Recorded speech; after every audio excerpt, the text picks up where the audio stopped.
plus 24/7 talk and analysis. So cheer along on the SiriusXM app and listen to your favorite team anywhere. And now you can get 3 months of SiriusXM free. Subscribe now. See all for details at SiriusXM.com/SEC Sports.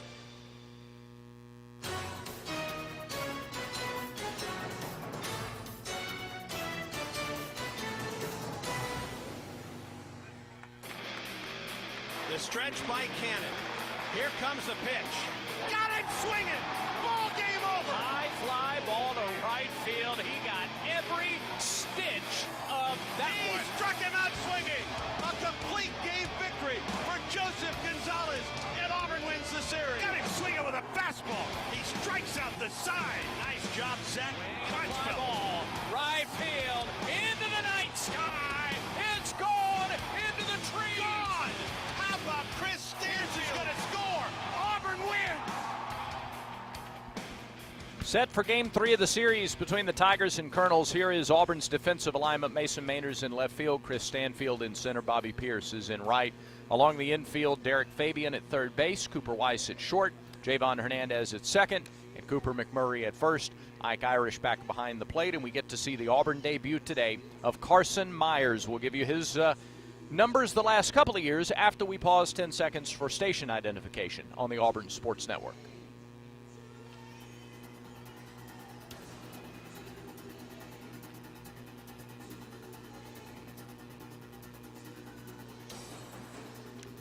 Carson Myers, 6'2", 204, left-hander out of Bowling Green, Kentucky. Played his first 2 years at UAB. Last year, he led all qualifying pitchers for the Blazers in earned run average with a 3.52.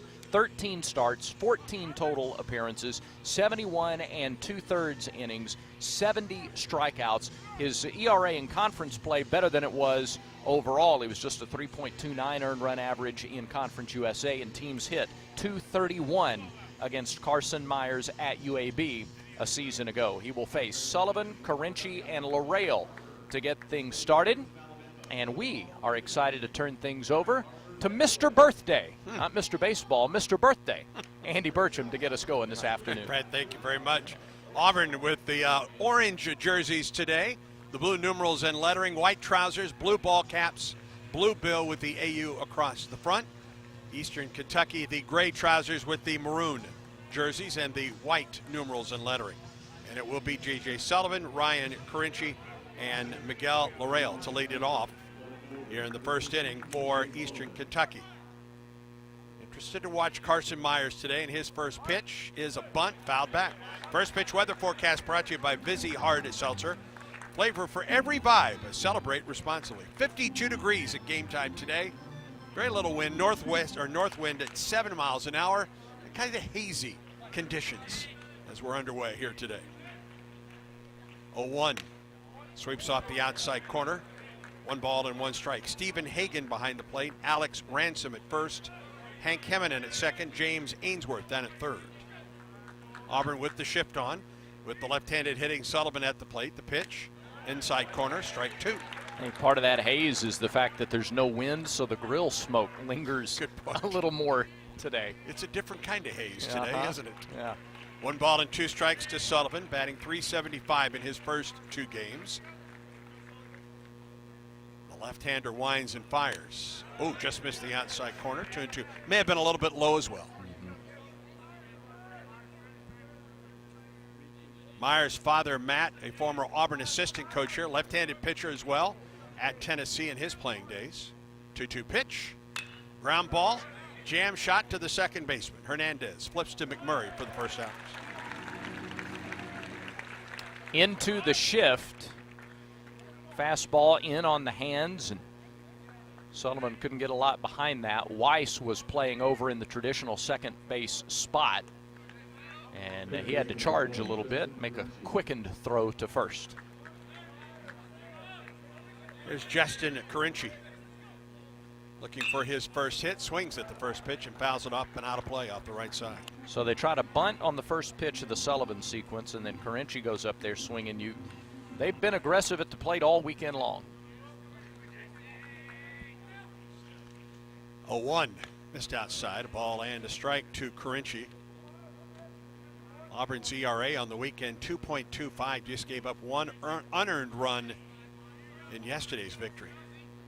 As a team, Eastern hitting 193 in the first 2 games, and that one is off the glove of the catcher, Irish, to the backstop. Auburn working with Myers and introducing a 2-seam fastball with Myers. It gets a little bit of sink and a little bit of movement away from the left-hand hitters. I think ideally Auburn infielders get a lot of work today. 2-1. Swing and a miss through a fastball at 89 by 2-2. Averaged about a strikeout an inning at UAB, and you could see the progression. He had 25 relief appearances. That led the team his freshman year in Birmingham. 2-2. Missed inside. Count goes full 3-2 to Justin Carinci, the second baseman. And that translated into then 13 starts last year. Works on the left side of the rubber. Here comes the 3-2. Got him swinging. Elevated a fastball. 2 outs. First strikeout of the day. K-Counter presented by Kia of Auburn, where you're always number 1. They'll get to put a K up in the K corner. Yeah. I think get a little sunshine today. It's a little bit shady out there. Front of the Performance Center. 2 outs. Here's Miguel Lareal, the DH. Wind and pitch. Misses low. And Ground out by Sullivan, strikeout by Carinci. Go ahead, Bradford. For Myers, it's not about a velocity of 95, 96. It's location, mixing speeds. 1-0. Found the plate, but missed again low. 2 balls and no strikes.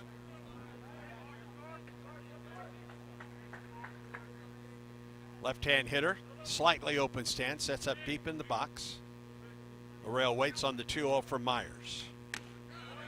Again, just a little low, 3-0. At least early on, it doesn't appear that low strike is there today. Myers has fallen behind Lareal, 3-0, the pitch. And he lost him, missed outside. 4-pitch walk.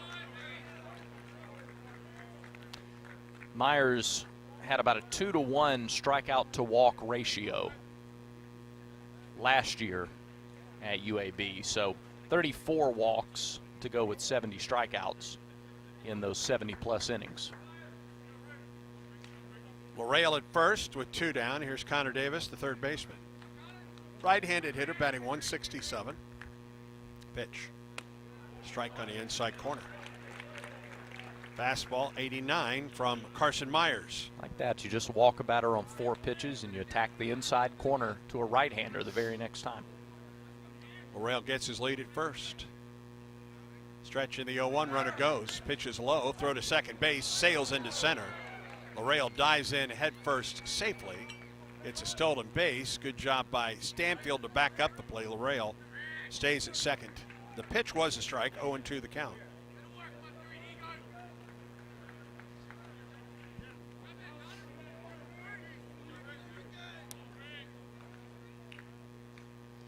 Two outs, a runner at second. No balls and 2 strikes to Connor Davis. It was a good job by Hernandez, too, to not sell the throwaway. Yep. Myers checks the runner. Here's the 0-2 pitch.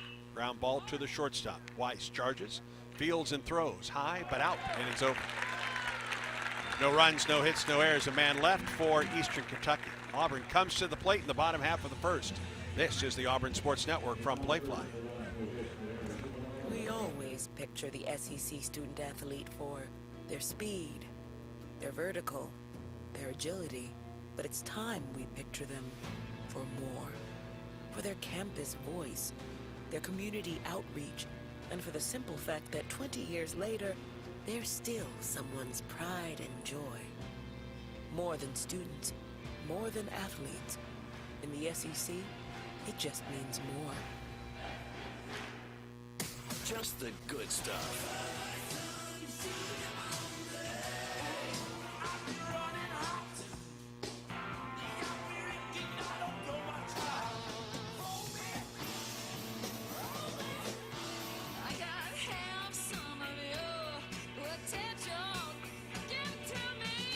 And only the good stuff. Classic hits. Wings. 94.3 3.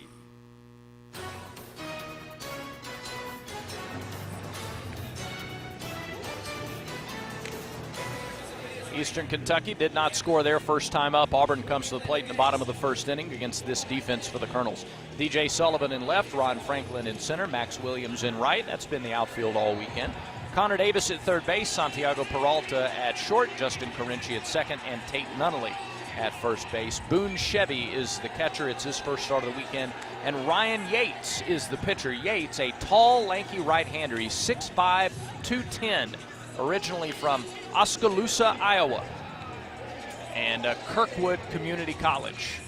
Last year, his second year with EKU, he was 1-2 in 15 appearances. 9 of those were starts, an 8.91 earned run average. 33 in the third innings pitched a season ago. He gave up 50 hits, 35 runs, 35 of those earned. He walked 25 and struck out 16. Gave up 8 doubles, 2 triples. He gave up 11 home runs in 33 and a third innings last year.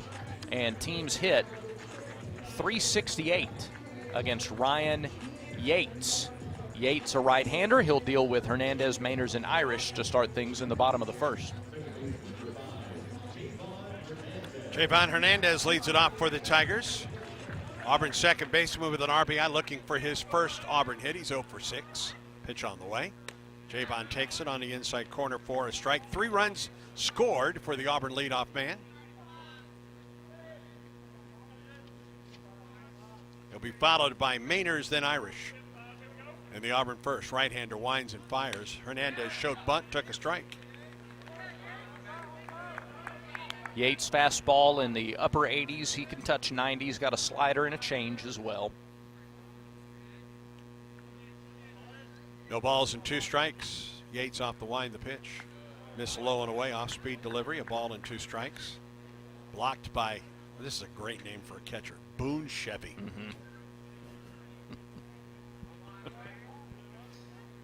1-2 pitch, here it is. Just missed the inside corner.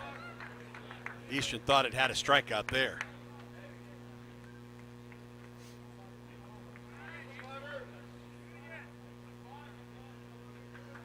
Two balls and 2 strikes to Hernandez. The wind and the pitch.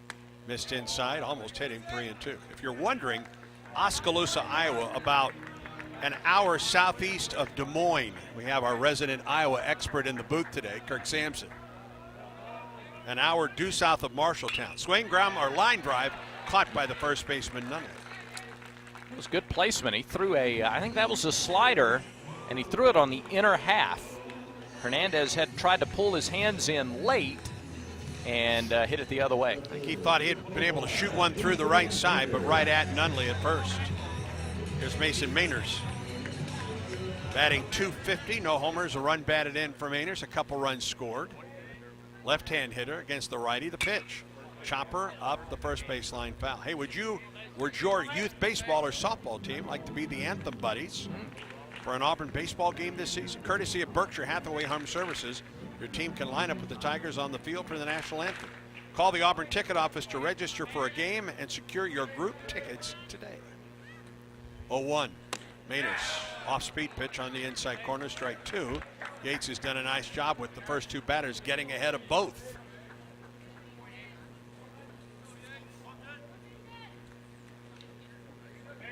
Oh, 0-2 pitch to Mainers. That's tying away, fastball at 90. Good Sunday crowd continues to grow at the ballpark for the series finale between the Tigers and the Colonels. 1-2 pitch. Inside, again, just missed, and just missed Mainers with a slider. 2 balls and 2 strikes to the Auburn left fielder out of Vestavia Hills. 2-2 delivery. Ground ball chopped foul up the first baseline. Got it in on the hands just a bit. He doesn't waste a lot of time on the mound. No, Yates, pitch clock didn't look like it's going to be a factor today, no, does it? He gets it and goes. And he has a pretty obvious sort of wrenching of the hand when he throws the slider, though. I would watch for that Tip, today. you're saying? Yeah. 2-2. High. 3 balls and 2 strikes to count.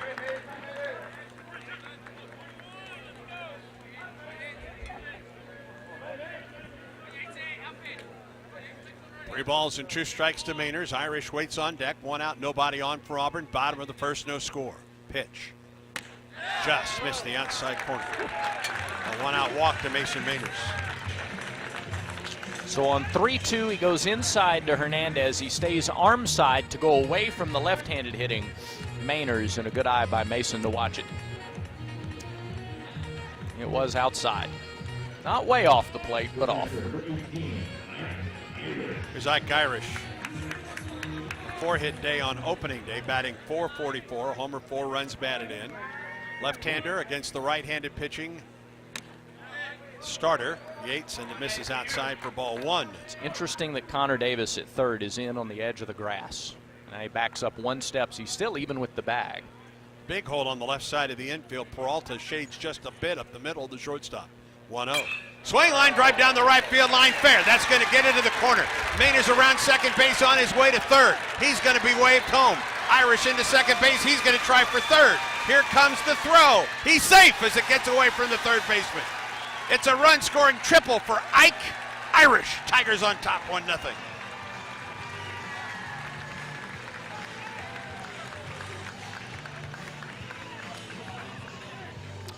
Well, left-handers last year hit .429 against Yates. He tried to come inside. He didn't get it far enough in, and just a patented swing from Ike Irish drove it down the right field line. First triple of the year for Ike Irish. It's Auburn's third on the weekend. And here's Bobby Pierce. He tripled yesterday and homered. 1 out, run home, pitch. Bobby takes a high strike. Didn't take Ike long to make up for a hitless day yesterday. No, it didn't, buddy. He roped that one into the right field corner, and it rattled around down there. 0-1. Swing on a foul ball by Pierce. No balls and 2 strikes. Talked to Bobby before the ball game today. I said, what was the home run? He said, I hit a slider. Yeah. He said, I have to go up looking fastball. If I look slider, I get all out of whack. He said, I saw that one coming out of the hands yesterday. Or the hand, not two. 0-2. Bobby. Jam shot right back to the pitcher. Looks Irish back. Floats one to first and gets Pierce for the second out. Jammed him. Yeah, came inside and hit it off the fists. Here's Cooper McMurray. In the Auburn order, the middle guys all have at least 1 home run. Irish, Pierce, McMurray, and the man on deck, Stanfield. Cooper with a Ruthian home run yesterday, as Paul Allen called it. Yeah. Oh, pitch. He gets popped up on the first pitch. Right side of the infield. Second baseman Carinci underneath it makes the catch. And the inning is over. Run on a hit, no errors. And 1 man left. We're through 1 on this beautiful Sunday afternoon at Plainsman Park. Auburn 1, Eastern Kentucky 0. And Auburn baseball continues in a moment. By now, your daily routine is probably a little too routine. Don't you want to change? Don't you want to start playing by your own rules and escape the routine so your fantasy becomes reality? Where every night is an adventure, where new flavors are ready to be tasted, where it feels like you're a winner. Take a chance. Reward yourself. Make your routine anything but routine. Escape every day at Wind Creek Casino and WindCreekCasino.com. You've created a comfortable home office. Now let Carrier provide the cash bonus. For a limited time, you can claim up to $1,550 in cool cash rebates on a qualified Carrier home comfort system. There's never been a better time to upgrade to year-round premium comfort and energy savings. Carrier, a proud partner of Auburn Athletics and special needs assistance stations for you. Turn to the experts with Carrier.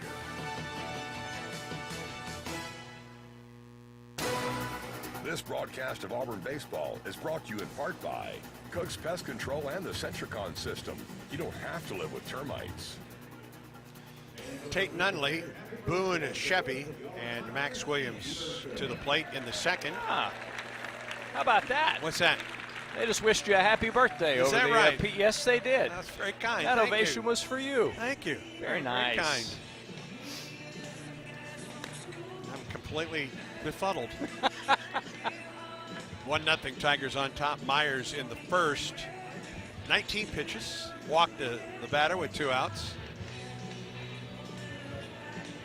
And worked around that 2-out walk, 2 ground outs, and a strikeout for Carson. Tate Nunley, first baseman, batting .143 on the season. Left-handed hitter. Auburn goes with the shift. And the first pitch finds the outside corner, sweeping to the outside corner against the left-handed hitter. This is lefty on lefty here with Nunley at the plate. Only one on the left side of the infield is Auburn third baseman Derek Fabian.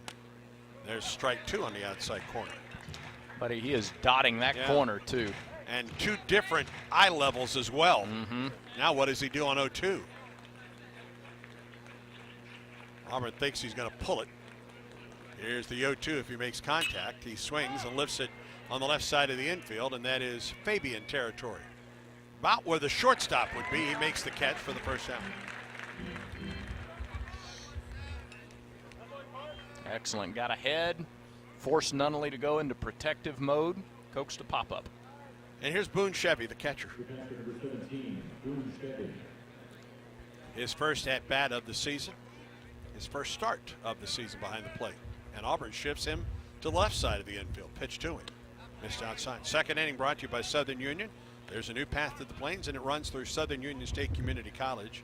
Move seamlessly to Auburn to complete a bachelor's degree in selected programs by taking courses at Southern Union and Auburn concurrently, all at Southern Union's tuition rates. Let Southern Union put you on a path to the Plains. 1-0 pitch misses low, 2-0 the count to Chevy. Call that a TPR, a 2-pitch read. Indeed, 2-0 pitch.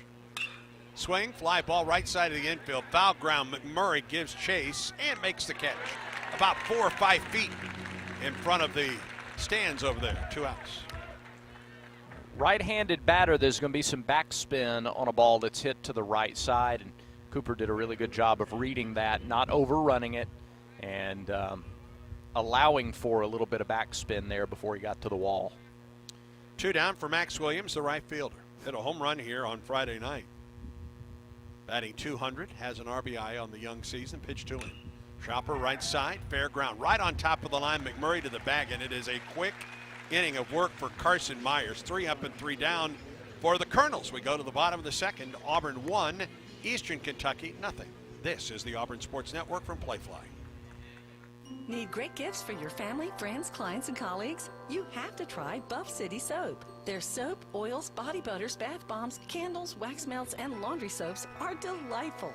Pick from a variety of handmade goodies with plant-based ingredients that delight your skin and smell wonderful. See partywithbuff.com to schedule your party or visit buffcitysoap.com to check out their many alternatives. Try the free short-term parking at the 320 West Magnolia Avenue building in downtown Auburn and fall in love with Buff City Soap. Southeastern Industrial Contractors offers the path to a productive and successful career for hard workers of all ages, especially young people looking to jump straight into the workforce. Southeastern Industrial Contractors is now hiring for great-paying skilled trade positions. Managing partner Derek Harville is a proud Auburn University graduate with deep roots in the community. Give him a call at 334-209-6355 to learn more. Southeastern Industrial Contractors, 334-209-6355. Oh, boy. Stanfield, Weiss, and Hall for Auburn in the bottom of the second. Tigers with a run in the bottom of the first on the triple into the right field corner by Ike Irish. But Irish was at third with 1 out. Auburn did not get him home. Tigers lead at 1-0. Yates in the first inning with 19 pitches for Eastern Kentucky.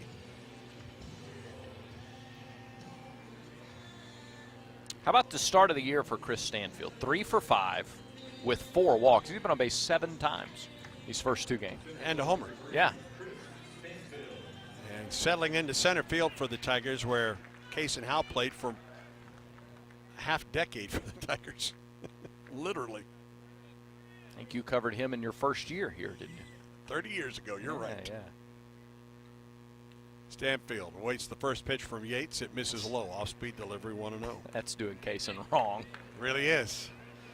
Kaysen sent Coach Thompson a text before Friday night's game. And 1-0. Swing, line drive, left center field. It is down. It's extra bases for Stanfield. Clips the bag at first on his way to second. Stand-up double, Chris Stanfield. Oh, boy, is he hot. Such a weapon in the 6-hole. I mean, you deal with Irish and Pierce and McMurray, not to mention the other guy, but and then there's Stanfield waiting on you at 6. Who I predict will have more pop than people think. Yeah. At least early in this season. Agreed. A double, his first of the season for Stanfield. That's Auburn's fourth as a team, and here is Cooper Weiss. Boy, that was over the plate and thigh high. Yeah. Chris gets his lead at second base, the stretch and the pitch. Weiss bunts at first base side. It's a good one. First baseman will flip to first, gets him by a step, and Stanfield moves to third on the play. It was a sacrifice by Weiss, but it was a really good bunt, keeping it fair up the first base line, and a nice job by Nunley to field and then flip to the second baseman, Carinci, covering. Weiss bunted for a hit after Stanfield's home run Friday night. Right. They really like the way he handles the bat. We've seen more bunts and bunt attempts this weekend than I remember in a series the last couple of years. That could be a real weapon. Here's Christian Hall, and that will bring the infield in for Eastern Kentucky. And it's an infield in with a shift. Yeah. Stretch, the pitch to Hall. Fastball inside corner, strike one. Was the book on him a pull hitter or what? Because that is so much room. You don't on the see left a lot side. of shifts with the infield in like this. No. 0-1. Swing, fly ball to center. That's going to get Stanfield home. Franklin back at the track. He reaches up. Does he have it? No. Is it gone? No. We still don't have a call yet. It is a 2-run homer. No. Is it? It's gone. It's gone. It's a home run. Okay. Andy, I'm sorry. I thought I saw the ball pop out of his glove and land beside him against the wall. Christian Hall, who used to homer against Auburn at UAB, just hits his first Auburn home run. Boy, did he ever to tear dead Auburn up. center. Franklin almost brought it back.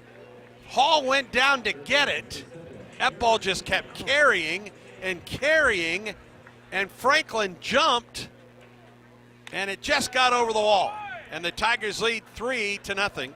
And the first pitch to Derek Fabian misses low for ball one. I apologize for the call. I just didn't know.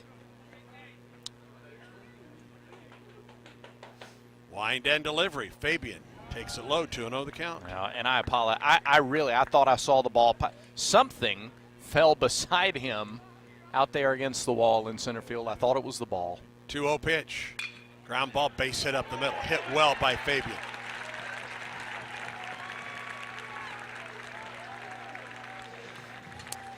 Auburn's getting some good swings against Yates here in the second inning. Now that's 3 hard-hit balls. The double to lead it off by Stanfield. The homer to center by Hall, and that single up the middle by Fabian. The second base umpire, Hank Hemmenden, went out, and he didn't know on the home run by Hall if Franklin had it in his glove. All right, here's Javon Hernandez. I think Fabian went down to get that one, too. In there for strike one. Hernandez lined it hard, but to the first baseman. To lead off the Auburn first. Tigers lead 3-0. Fabian at first. He could do some running. Good wheels out there for the Auburn third baseman. Stretch and pitch. It misses down and in. A ball and a strike to Javon Hernandez. Run scoring triple by Irish. 2-run homer to center by Christian Hall, accounting for the 3 Auburn runs. A runner at first and 1 out. We're in the bottom of the second. And there goes the runner. Pitch is low. Throw to second base. Off the mark, and it's a stolen base for Fabian. He may have stolen that if the throw was on the mark. Got a good jump, good speed, and now he's in scoring position. Yeah, huge. And he was moving as the pitcher went into his motion. Yeah.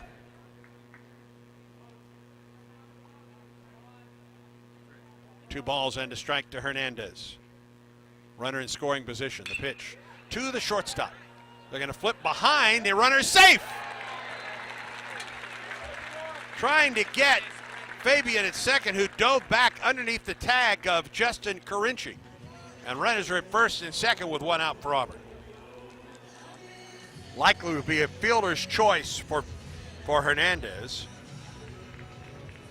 And I think that's going to do it for Ryan Yates. Auburn has gotten really good swings against him. They've hit the ball hard.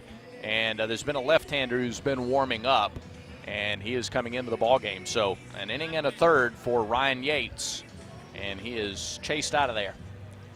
The new pitcher for the Colonels is left-hander number 4, Bryce Travis. We'll give you his numbers after this call to the bullpen, brought to you by Conecuh Sausage. And we're back with the action. Coke Zero Sugar might be the best Coke ever. That's right, Jim. With an irresistible taste and zero sugar, Coke Zero Sugar is a must-try for... Aw, Jim. Best Coke ever? Take a taste, Jen. We're still on the air. Hello, this is Coach Hugh Freeze. They say Coke Zero Sugar is irresistibly tasty. Does that make it the best Coke ever? Find out for yourself. War Eagle. This broadcast of Auburn baseball is brought to you in part by the Alabama Department of Public Health. Don't wait. Vaccinate. Protect yourself and others by staying current on all recommended vaccines. Visit alabamapublichealth.gov/IMM. Bryce Travis, the new pitcher for Eastern Kentucky. He is a senior from Richmond, Kentucky, so he's a hometown guy. Richmond, Kentucky is the city of Eastern Kentucky. He is in his career 5-6 in 3 years with the Colonels, with a 5.40 career earned run average. Last year, 1-2 in 28 appearances with a 4.45 ERA. He started one game and then came out in relief 27 times. A total of 28 in the third innings, 30 hits, 14 earned runs, 17 walks, and 29 strikeouts. He gave up 6 doubles, 1 home run, and teams hit .273 a year ago against Bryce Travis. Ryan Yates goes an inning and a third, gives up 4 hits, 3 runs, all earned, 1 walk, no strikeouts. He faced 10 batters. He threw 31 pitches, 18 of them 4 strikes, and he fooled nobody in this second inning. Stanfield, Weiss, Hall, Fabian, Hernandez, all with either productive at-bats or solid swings against Yates, and so he's out of there, and Travis is in with 1 out here in the second inning. A couple of the veterans for this Auburn team, they're sophomores now. They played so many times as freshmen. Both Ike Irish and Stanfield this weekend have hit for the cycle in the 3 collective games. All right, here's Mason Mainers, runners at first and second for Auburn with 1 out. Corner at third, Davis comes in. Stretch by Travis, and the pitch, it misses low and away. Mainers walked and scored on that triple by Irish in the first. They had a stretch yesterday where Auburn struggled for about 3-4 innings in a row as a team, hitting .271 on the weekend before the successful start today. 1-0. Came up and in and missed. 2 balls and no strikes to Mainers. Fabian at second and Hernandez at first. Good speed on the base paths for the Tigers. And Davis now backs up a step, just maybe a half step in front of the bag at third, but playing off the line. And a bluff back to second. That's the 1 step off. Right. So now he has to throw if he steps off again. 1 down, runners at first and second for Auburn. Left side of the infield is open for Mainers here. He awaits the 2-0 delivery. Here it is. Outside ball 3. They're not pitching around Mainers to get to Irish right now. No, Travis just not finding the strike zone. 3 balls and no strikes to Mainers. He walked in the first. Runners at first and second for the Tigers with 1 down. 3-0. Down the middle for a strike. Fastball, that's the low end of his fastball range, mid-80s. He could top out at 88. Got a slider, a change, a curve. 3-1. Mainers can go hunting. 3-1 pitch. Fouled it back. Had a pitch to hit. Fouled it back to the screen. 3-2.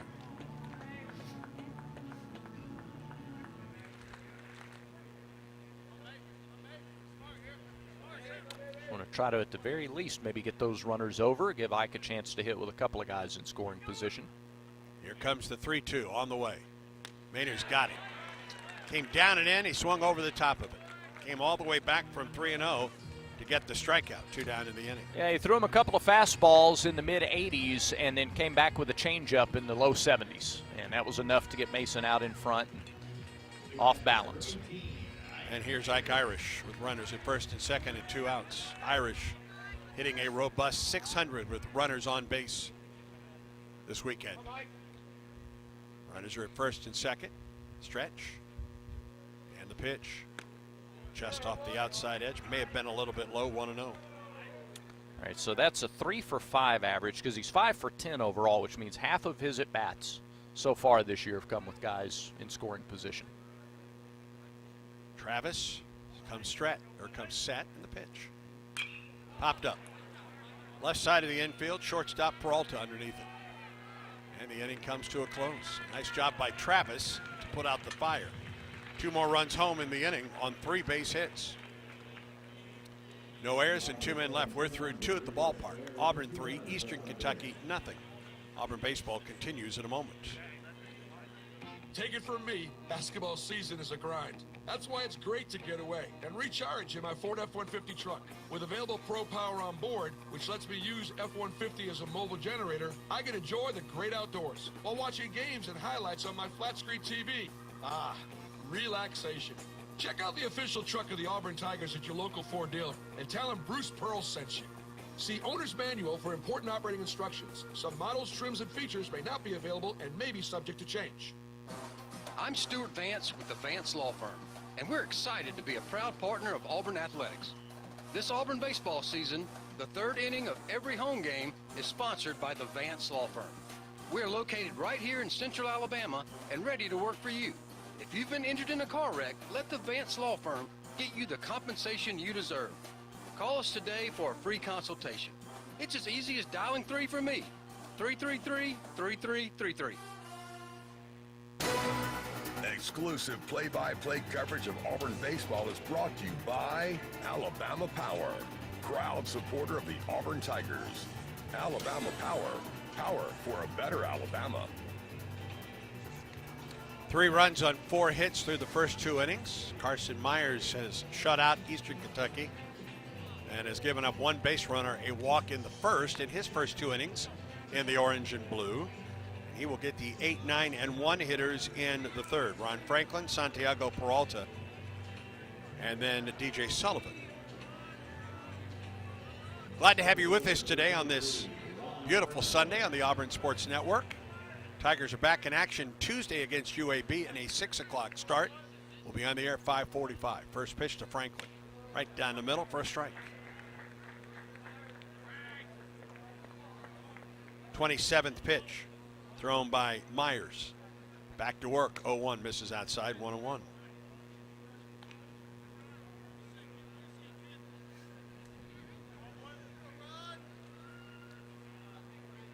Franklin hitting .286. The 1-1 pitch. Fouled right back here. A ball and 2 strikes. That was a nifty pitch there. Change up, down and away.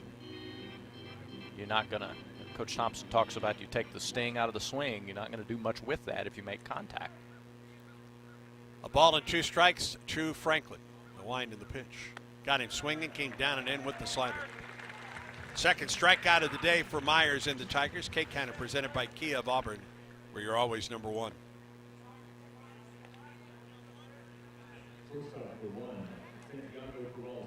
So far, you got to be impressed with the command that Myers has shown in his Auburn debut. Here's Peralta, the shortstop. First pitch, strike on the inside corner. Auburn men's tennis playing over at the Yarborough Tennis Center. Pair of matches today against Middle Tennessee and then the Citadel. Auburn gets the doubles point against Middle Tennessee State. Swing, fly ball to right. Pierce almost in his tracks. Now in 2 steps, makes the catch, 2 outs. Early contact. Something Joseph Gonzalez did yesterday. At one point, he had 9 straight batters who had 3 pitch or fewer at-bats. And that's a couple. That's now 3, 4, well, 5, 6 in a row for Myers after the walk to Laurel in the first. Swing on the first pitch to DJ Sullivan. He fouls it off the facing of the EKU dugout. Sullivan led off the game, grounding out to Hernandez at second. 0-1 pitch on the way. Missed outside low. 1-1 the count.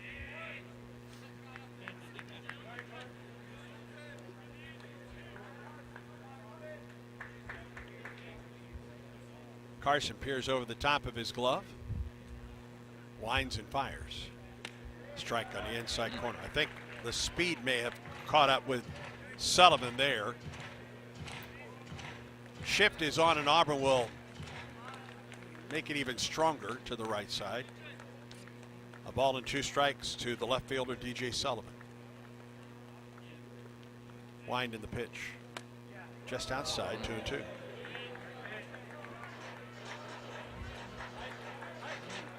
I get the sense he was trying to get that corner. He wasn't setting him up for something else. He was trying to put him away there. 2-2 the count to DJ Sullivan. Here's the wind in the pitch. Got him swinging. He was way out in front. 3rd strikeout of the day for Carson Myers. 3 up and 3 down in the 3rd for Eastern Kentucky. Tigers to the plate in the bottom of the 3rd. Auburn leads it 3-0. This is the Auburn Sports Network from Playfly.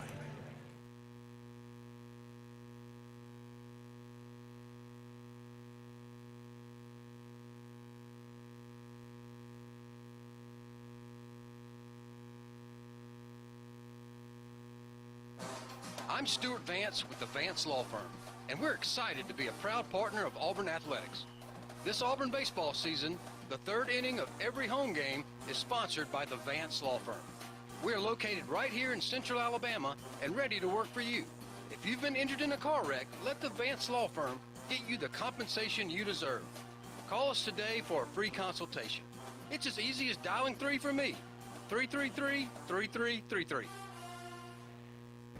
When you see the SEC student athlete, it's easy to picture the swing, the stance, the form. But look closer, and you'll see the heart, the brain, the clutch lab partner, the avid 2-stepper, the pride of a hometown, and a little brother's hero. More than students, more than athletes. In the SEC, it just means more.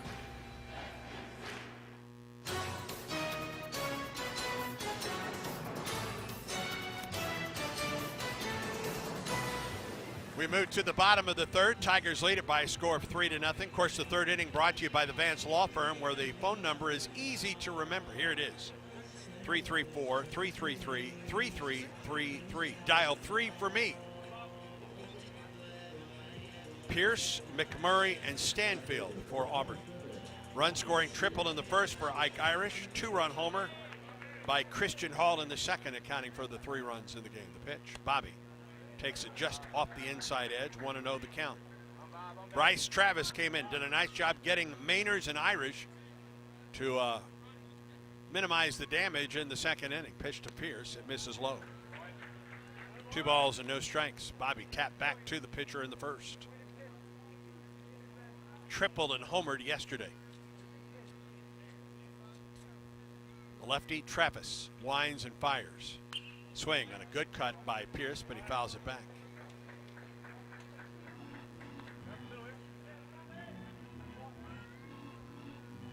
We're talking about guys that have gone through the cycle this weekend. Pierce is a double away from the cycle this weekend. That one misses low. Now 3 balls and a strike to the Auburn right fielder, Bobby Barrels.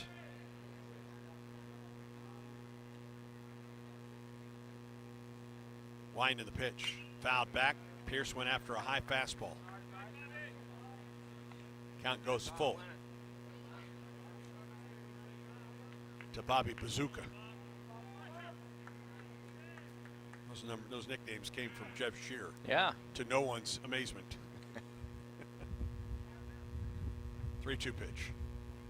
They miss low. Good at bat for Pierce.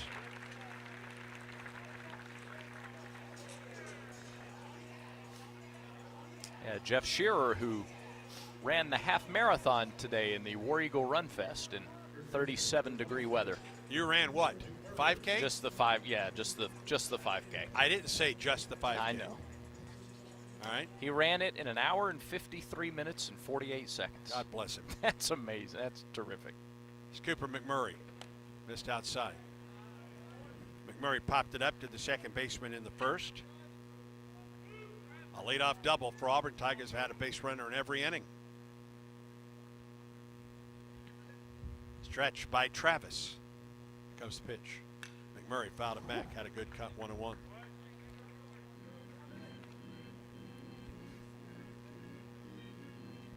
McMurray and Christian Hall, a couple of similar styles, similar swings at the plate. 1-1 pitch. Here it is. Fouled back. Good cut again by McMurray. 1 ball and 2 strikes to Auburn's first baseman. Hall is one of Auburn's backup first basemen as well. Yeah. Big guys hit from the left side with some power. We've already seen this season. 1-2 pitch.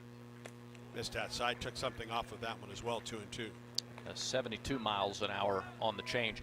We saw Bobby do this. I think Cooper did it as well. They're seeing the fastball. If you go up looking fastball and you see it, but they're having to hold back just a little to get used to a fastball at 84 or so. 2-2. Out in front of the off-speed pitch. It's a strikeout. In the dirt, blocked by Chevy. A K for Travis, his second. And that's it for Travis. I think that's got to be just a pitch count. But he was very effective. Yeah. But his day is done. Eastern Kentucky makes a Verizon call to the bullpen. Brought to you by Southern homes the Vance Law Firm. Particularly vulnerable to termites. In this climate, you need guaranteed protection. You need Cook's Pest Control and Centricon. Termites attack the Centricon stations, exposing themselves to an agent that eliminates their entire colony. Upgrade from old-fashioned liquid service to the proven protection of Centricon and Cook's Pest Control. Call Cook's today for a free evaluation. Looky, looky, looky, here comes Cookie, Cook's Pest Control. This broadcast of Auburn baseball is brought to you in part by Cook's Pest Control and the Centricon system. You don't have to live with termites. The new pitcher for Eastern Kentucky is a freshman, Elijah Underhill. Underhill is a right-hander out of Hopkinsville, Kentucky, in Christian County High School. 6'1", 190. He was Kentucky's Mr. Baseball coming out of Christian County High School. He had an earned run average of 2.65 over 66 innings and had 115 strikeouts as a senior. He was a good hitter as well, and you see that a lot in the high school ranks. Your best pitcher, often your best hitter. And Underhill is one of those guys. So his first action in college comes in a situation with 1 on and 1 out in the bottom of the third inning. Travis faced 4 batters. He walked 1. He struck out 2. And he leaves the game with Pierce his responsibility at first base. Underhill faces Chris Stanfield to get his outing started. Travis was effective. Yeah. Other than the leadoff walk to Pierce. Through 18 pitches. Yeah. Wonder if he might be coming back in the midweek for Eastern Kentucky. Here's Chris Stanfield. Pitch on the way. Down the middle for a strike. 89 on the first fastball from Underhill. Eastern Kentucky plays at Vanderbilt on Wednesday, I believe. And the throw to first gets away from the first baseman, and Pierce will cruise into second base. That may have hit the first base umpire as well. It did. I think Alex Ransom's okay over there. But Pierce at second base on the throwing error by the pitcher. No balls and a strike to Stanfield. Tigers lead 3-0, and threaten for more here in the third inning. Pierce down at second base. 0-1 outside, stopped by the catcher Chevy.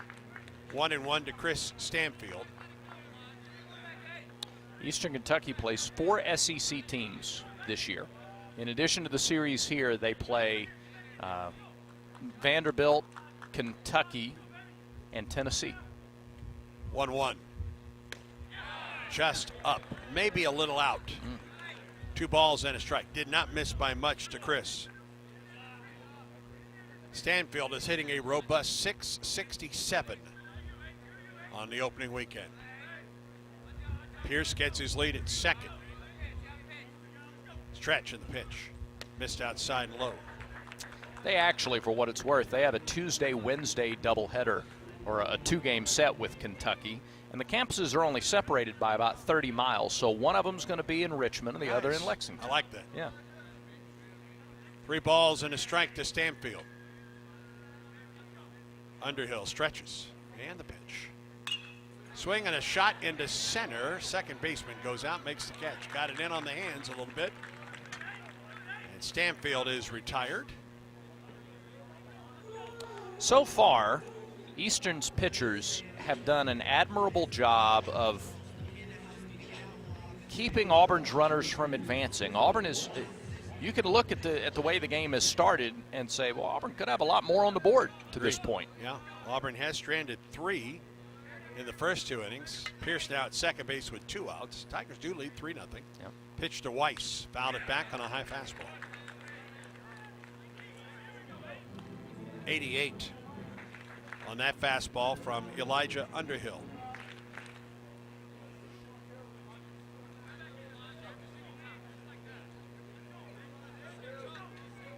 Pierce gets his lead. Bluffs. Pitch. Popped up, foul, right side. That'll get out of play.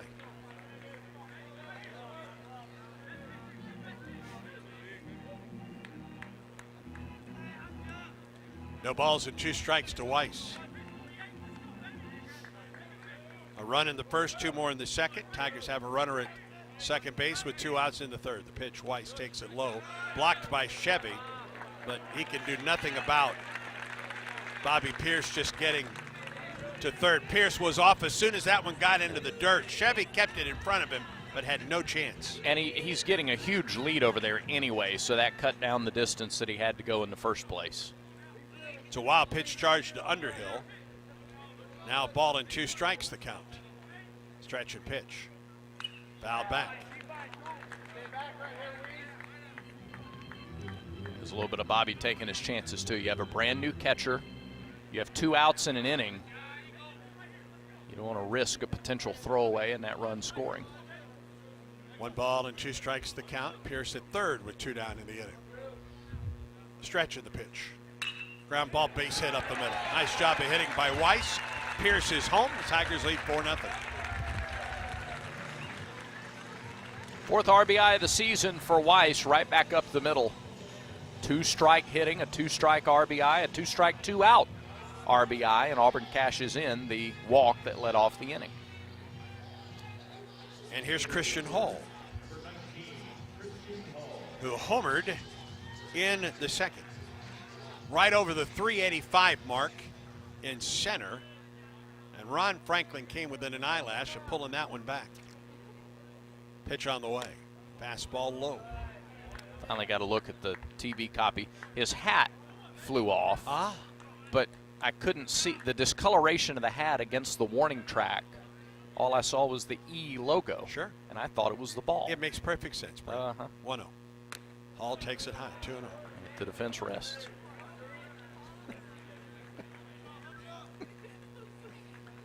Two balls and no strikes to Hall. 4-0 Tigers lead it. 2 outs, a runner at first. We're in the bottom of the third. Series finale between Auburn and Eastern Kentucky. 2-0 to Hall.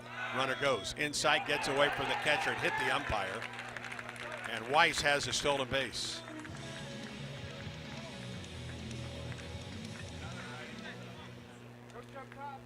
Auburn's 5th stolen base of the weekend. I like this aggressive approach. And the second of the day. Yeah.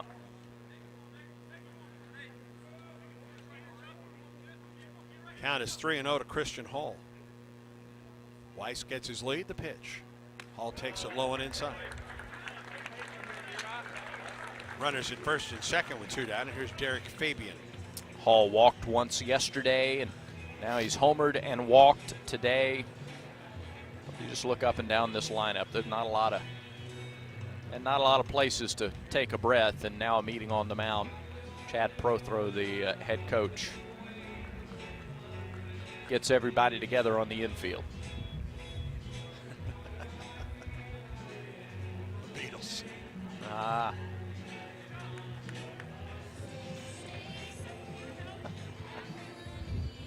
Coach Prothro back to the dugout.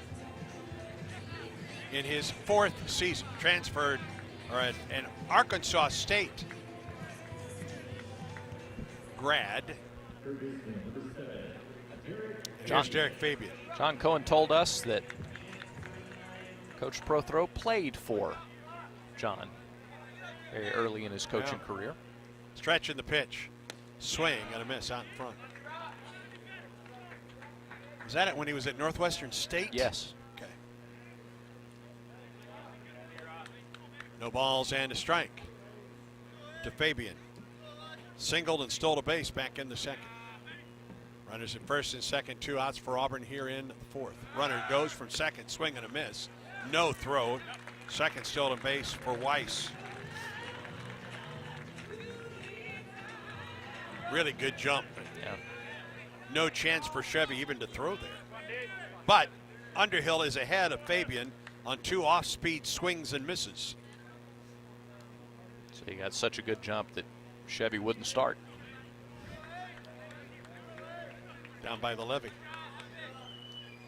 Levee was dry. It was. 0-2. Line drive into right center field, base hit. Here comes Fabian, he will score. Hall hustles to 3rd. 5-0 Tigers.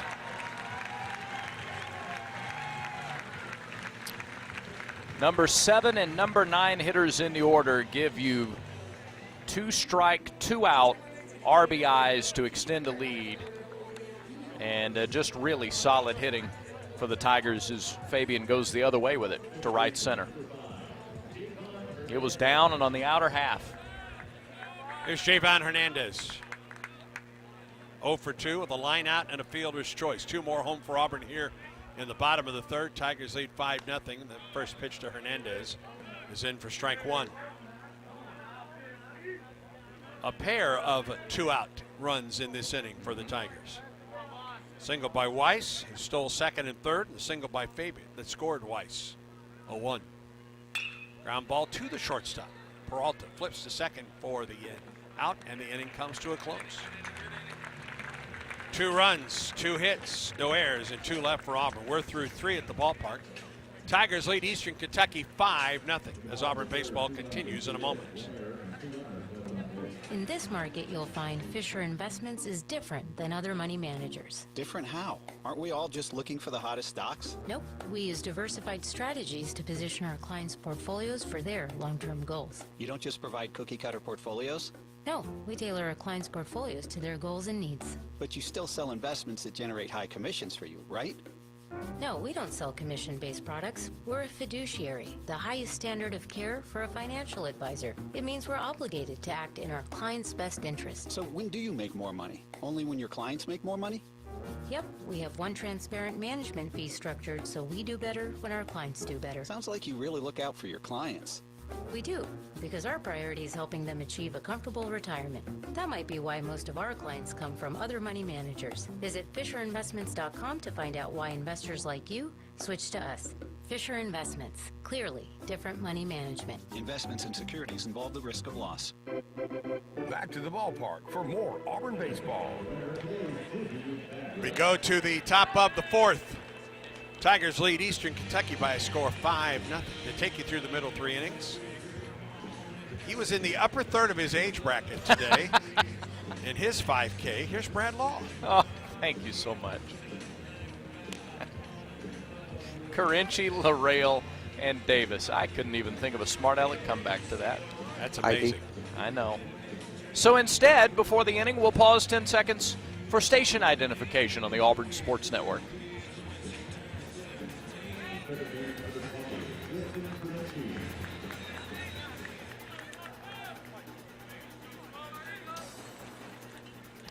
Carinci steps in and immediately takes a first pitch strike from Myers. 0-1. Carinci struck out in the first. Myers is at 38 pitches as he gets going here in the 4th. The left-hander kicks and deals. There's a swing and a miss. He was late on a fastball at 88. 0-2. And Myers looks more comfortable every inning. Off the left side of the rubber, holds the glove up in front of his face. And now into the wind, the 0-2 pitch. Fouled off to the right, off the net, down back to the turf. And Charlie Ludwig, coaching first base, scoops it up, throws it back in. Still 0-2 on the EKU second baseman. He's batted second, played second all 3 games. White batting gloves, 0-2 pitch. Swing and a miss, had him reaching across the plate. Another strikeout for Myers.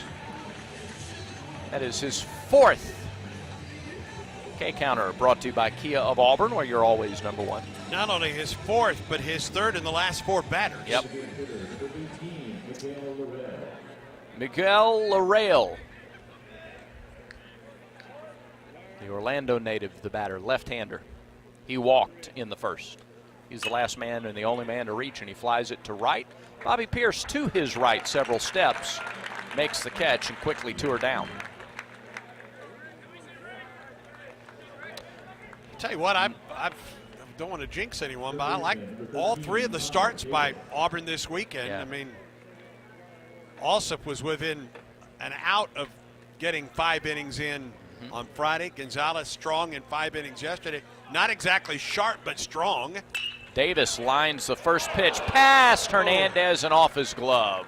A glancing blow off the glove of an outstretched Hernandez, and in it goes to center field for the first hit of the day. Connor Davis with a single into center field. I should have shut up.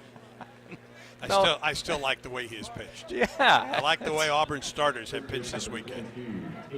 That was immediate, wasn't it? Yeah, but I don't put that in the same category. It's not like you said, not like you drew attention to it. No, we didn't say anything about it.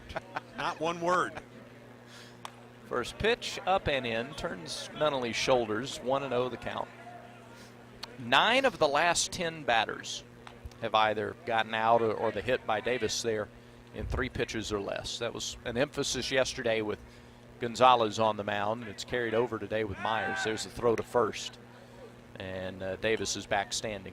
Davis does have their only stolen base. He had 1 stolen base last year. And he creeps closer to the bag, and the pitch is swung on and missed. Off speed, Nunnally was under it, 1-1.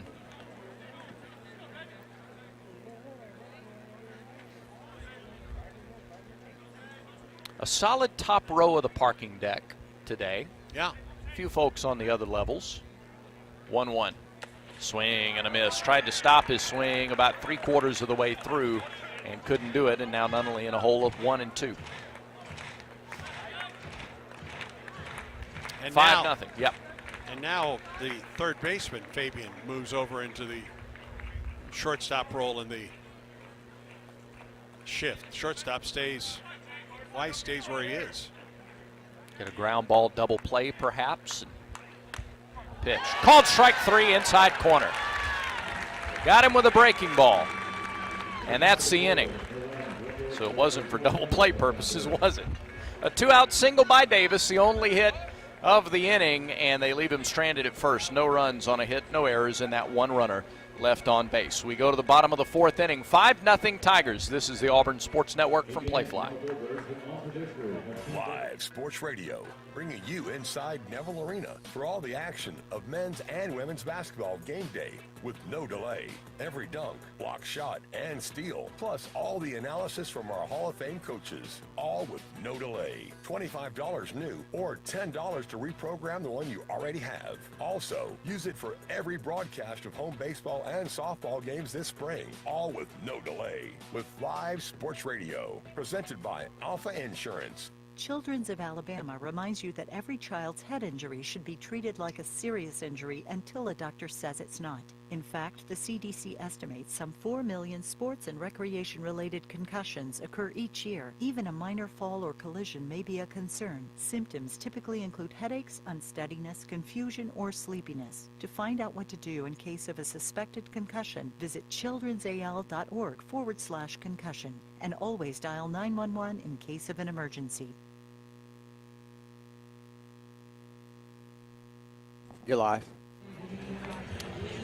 Pitching change for Eastern Kentucky as Auburn comes to the plate in the bottom of the fourth. Colonels go to number 7, Gavin Faulkner, 6'2", 195. Sophomore left-hander from Lexington, Kentucky, Frederick Douglass High School. He is making his college debut this afternoon for Eastern Kentucky. And as mentioned, he hails from Lexington, where he was 1-0 at Frederick Douglass High School. Actually, last year, he was 1-0 with a 1.64 ERA, limited duty, 11 innings as a freshman a year ago. He struck out 14 batters, only gave up 2 hits. He is listed as a sophomore, I apologize. So he is on as the 4th pitcher of the day for Eastern Kentucky. Tigers lead at 4-0, Bradford. Make that 5-0. Kind of a bullpen day here for the Colonels as both these teams wrap up opening weekend. Let's check the Yellowwood scoreboard. South Carolina going for the sweep of Miami of Ohio. Gamecocks lead 3-0 in the bottom of the 4th. Georgia shutting out UNC Asheville 9-0 in the bottom of the 5th. LSU blanking VMI. It's 5-0. Still fairly early there, bottom of the 3rd. Big overhand curveball misses high to Mason Mainers. 1 ball, no strikes. Give you some other scores after this 1-0 pitch. Showed bunt, pulled back, took it for ball 2. Alabama leads Manhattan 8-3. They're in the 3rd in Tuscaloosa. In Starkville, it's Mississippi State 2, Air Force 1 in the top of the 4th. And Arkansas leads James Madison 2-0 in the bottom of the 3rd. 2-0 pitch. Swing and a miss. 2-1 the count. Mainers walked and scored in the 1st. He struck out in the 2nd.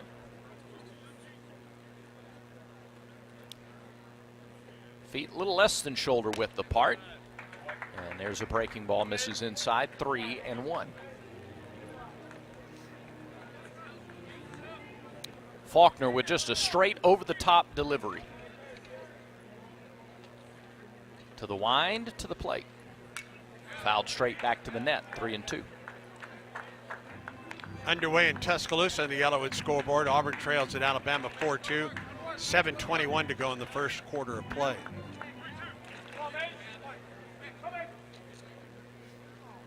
Payoff pitch to Mainers. Popped up and foul to the left side. Came in on the hands. Mason fouled it away, and a fan on the top row went for the bare hand catch. Yeah, plain view of everybody. And didn't make it, and it popped off his hands and out of the ballpark. Hey, he's hearing it. He sure is. They're brutal. Yeah. Payoff pitch. High pop fly on the infield. Left side, shortstop Peralta gives way. Davis, the third baseman, squeezes it for the out. That's the 4th infield pop-up for Auburn today. Auburn men's tennis, a singles win away from a win against Middle Tennessee State, up 3-0, or 3-love. Yeah. Tigers host in the Citadel over at the Yarborough Tennis Center a bit later in the afternoon. Here's Ike Irish, 5 for 11 to start the season, an RBI triple. Back in the 1st inning, he takes ball 1 low. Irish has popped out to short today as well.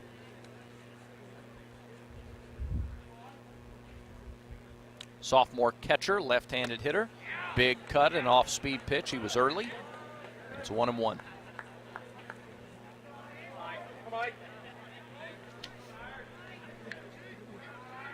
Outfield straight away. The wind and the 1-1. Shows bunt late. And foul tips it 1-2. Conecuh Sausage, the official sausage and hot dog of the Auburn Tigers. Conecuh Sausage, a game day favorite, always great on the grill. Pick up a pack at your local grocery store or visit the Conecuh Gift Shop in Evergreen, Alabama, off I-65 at exit 96. Fly ball, left center field. Long run, Franklin, the center fielder. He tracks it down and makes the running grab a couple of steps shy of the warning track. That's a nice job by Franklin. He had to go a long way, caught it right in front of the Coca-Cola sign out there below the scoreboard. It hung up just enough for Franklin to run that one down. Yeah. It's tailing away from him off the bat of the left-handed hitting Irish. Well, Jelly Legs Jeff Shearer is here in the booth with us now after his performance in the half marathon. First pitch called strike to Bobby Pierce, 0-1. This a carbs day for you now? M&M's day, nice. Swing and a miss by Pierce, even after one in the dirt. Breaking ball. That breaking ball has been Faulkner's most effective pitch this inning. He's retired the first two that he's faced, and now he's got Pierce in an 0-2 hole. Faulkner rocks and fires. Swing and a high pop fly left side. Shallow left field. The third baseman is back and nearly right on top of the foul line. Davis makes that catch. 3 pop outs or fly outs for Auburn in the 4th inning, and the side is retired in order. 3 up, 3 down goes Auburn in the 4th inning. Tigers on top, 5-0 as we go to the 5th when Auburn baseball continues in a moment. War Eagle, it's a great day for Auburn Tigers to get vaccinated. Many children and adults that delayed vaccinations during the pandemic are still behind schedule. It's crucial that we take steps to get everyone back on track with their routine immunizations. Children and teens can still catch up on their vaccinations even if they start late. Make sure you and your family are all up to date on all recommended vaccines, including COVID-19 and flu. Let's all do our part to get back on track. Don't wait. Vaccinate. For more information, visit alabamapublichealth.gov/IMM. Yellowwood knows that a 5-star backyard is the place to make lasting memories, like roasting marshmallows on a cool fall night. That's it. Turn it nice and slow. Get it toasted all... Oh, no, it's on fire. Oh, you want it on fire. Okay, that's a choice, I guess. Crunchy. For 5-star backyards and the most memorable experiences, Yellowwood brand pressure-treated pine. If it doesn't have that yellow tag, you don't want it. This broadcast of Auburn baseball is brought to you in part by the Alabama Department of Public Health. Don't wait. Vaccinate. Protect yourself and others by staying current on all recommended vaccines. Visit alabamapublichealth.gov/IMM. Go to the 5th inning. Chevy, Williams, and Franklin, 6, 7, and 8 hitters due up for Eastern Kentucky. And as the inning begins, a few guys trot down to that Auburn bullpen. Yep. Myers at 47 pitches. Well, he's been highly effective in his first 4 innings. He's given up just 1 hit, only had 2 base runners today. 5 strikeouts on the afternoon. Only 1 base runner since the 3rd batter of the ball game, and there's a fly ball right side out of play by Chevy. 0-1 the count. Hasn't done anything that would not indicate he will get another weekend start for the Tigers, that's for certain. He's just looked in command doing it today, too. Here's the 0-1. Fly ball left field. That's hit well. That is back, and that is off the monster. Quickly, Mainers grabs and gets it back to the infield and throws a laser to second base to hold Chevy to a long single. I was out here last weekend watching one of Auburn's scrimmages, and Gabe Gross was working with the outfielders on that very play. I mean, he was hitting balls off the monster, and they were working on the ricochet and then getting the ball back to the infield, and Mainers did that perfectly there and held the runner Chevy to a single. Short lead for Chevy over there as Max Williams takes a ball outside. Chevy does do any running. We'll see how quickly he can get from 0 to 90. 90 feet. Thank you. Throw over to first. Although if you have to explain it, it's not nearly as clever. Really? Never heard that before.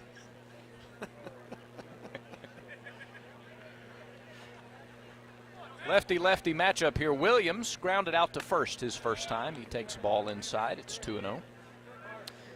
5th inning presented by Wind Creek Hotel and Casino with 3 Alabama locations in Montgomery, Atmore, and Wetumpka. You can escape every day at Wind Creek Hotel and Casino and online at windcreek.com. Chevy at first after the leadoff single. The pitch.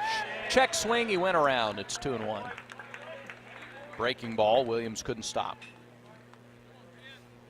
We are back here Tuesday night for the first midweek game of the year against UAB. That's a 6 o'clock start. So we're on the air at 5:45. 2-1 pitch is low, 3-1.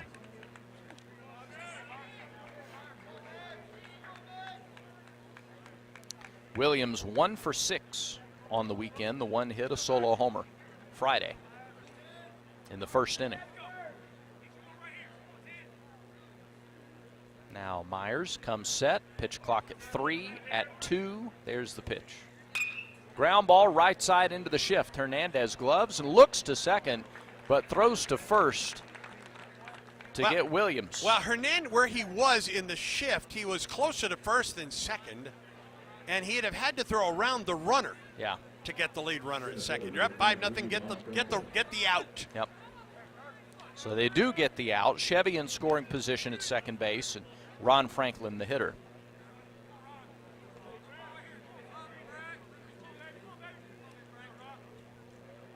Right-handed batter. First pitch to him. There's a strike. It's 0-1. Through the fastball. Outer half.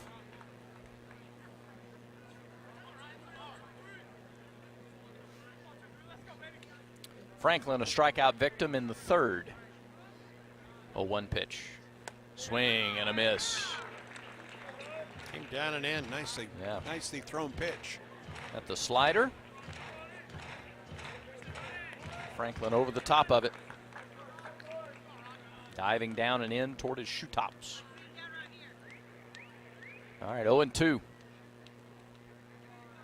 Chevy gets his lead from second. Here's the delivery. Oh. Just a little bit low. Came back with the slider again. Nice job by Irish to frame it. He had to bring it up. It was a little bit out of the strike zone, but he certainly made Stephen Hagan think about it. Mm-hmm. Andy says without really knowing. I trust your knowledge of the game at this point. Throw back to second. Hernandez was not on the bag, but he was moving toward the bag. And the count remains a ball and 2 strikes. A look to second, a second look to second. Now Myers deals. High fly ball right field. Pierce broke in and now back. He measures it. It has a little more carry to it than expected. And Bobby made the catch near the warning track and then fired it back in, but not before Chevy tagged at second and headed to third. Franklin is the second out of the inning, and now Chevy at third base for Santiago Peralta. Boy, that first step was in, and then Pierce had to basically sprint back. He caught that ball right in front of the warning track. Mm-hmm.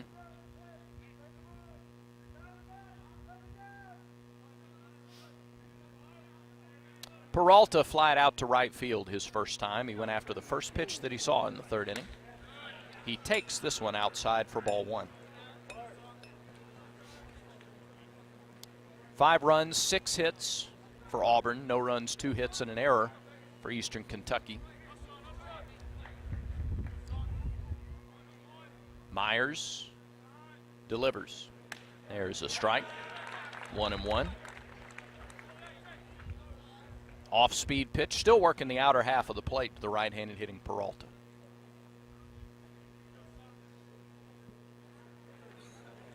Pitch number 61 from Carson Myers is on the way.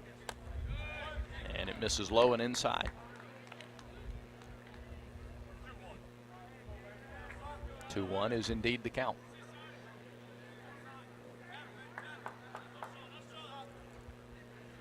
Chevy 90 feet away at third base. 2 outs, top of the 5th. The pitch. Fouled back to the backstop, to the brick. And now the count's even at 2-2.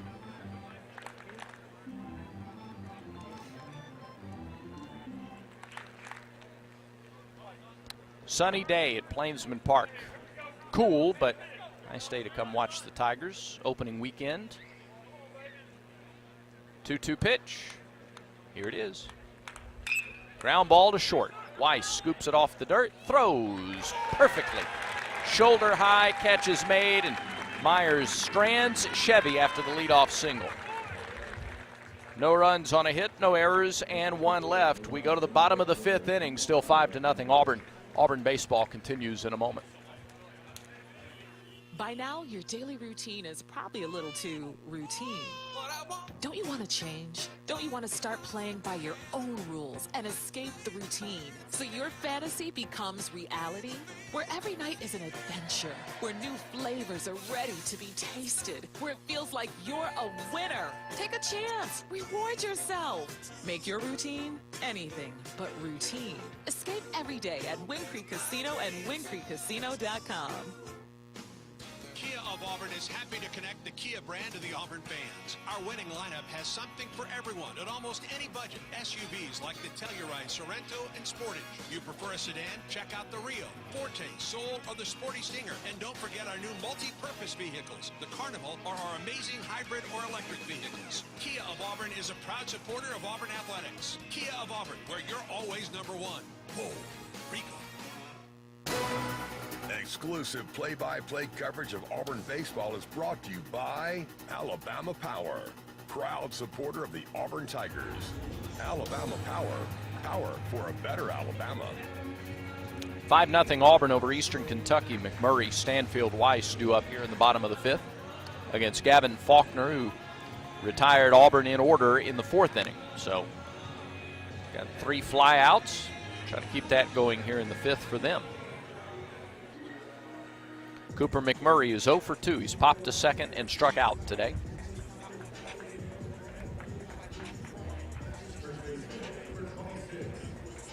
Get his first look at the right-hander here. Familiar coaches on the field. Gabe Gross at third, Carl Nonamaker at first. He's gotten so accustomed to seeing that the last several years. First pitch to McMurray is high. 1 ball, no strikes. Cooper has walked 4 times to start the season. He has scored 4 runs through the first 2 games and change. Looking for his first time on base today. Takes upstairs the off-speed pitch. It's 2-0.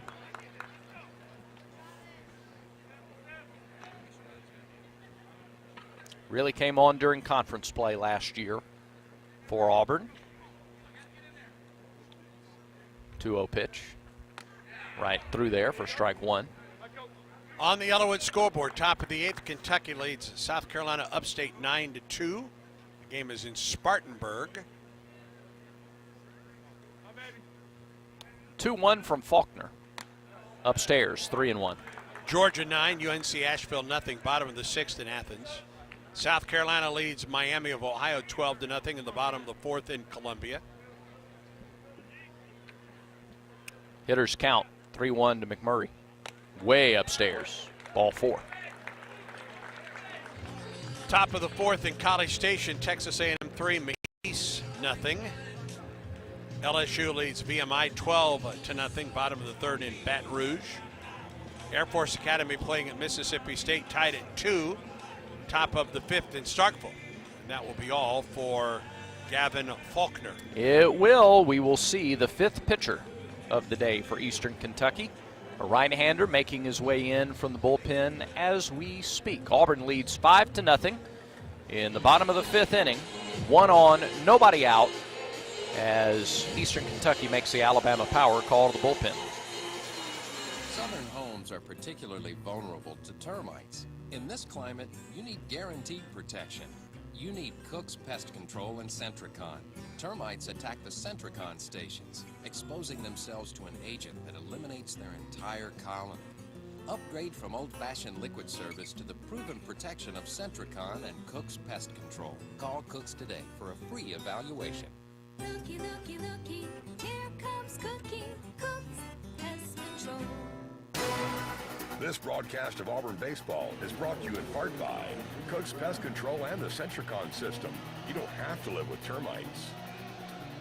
The new pitcher for Eastern Kentucky, number 35, senior right-hander Reese Brown, 6'1", 210. He's originally from Orlando, transferred from Seminole State College of Florida. In 15 appearances last year, including 10 starts for EKU, he was 1-5 with a 7.28 earned run average. Struck out 62 and 50 and 2/3 innings. Had a quality start against South Alabama 1 year ago to this very day, February 18th. 6 shutout innings against the Jags, struck out 9 and gave up just 3 base hits. And he's the 5th pitcher of the day for the Colonels. Faulkner faced 4 batters, got the first 3 out, and then walked McMurray to start this 5th inning. These are not lengthy outings by the Colonels. Yates went an inning and a third. Travis 1 inning, 2/3 for Underhill, and a full inning for Faulkner. And it's interesting, Yates threw 31 pitches, Travis threw 19, Underhill threw 19, and Faulkner threw 19. We'll see how many Brown gets. Stanfield was the first batter to face Underhill 2 innings ago, and he's the guy to greet Brown. Stanfield is 1 for 2 with a double and a pop-up. He takes a high strike, 0-1.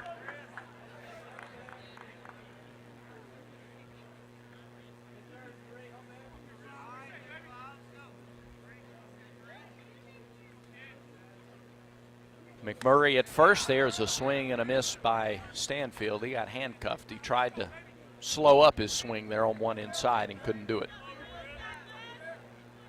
0-2. Stanfield doubled and scored in the second. Pitch. Fastball, swung and miss. And again, it looked like he was trying to stop his swing. It was about an 80% swing, and he just could not do so. So there's out number 1. Came inside on strike 2 and went away on strike 3.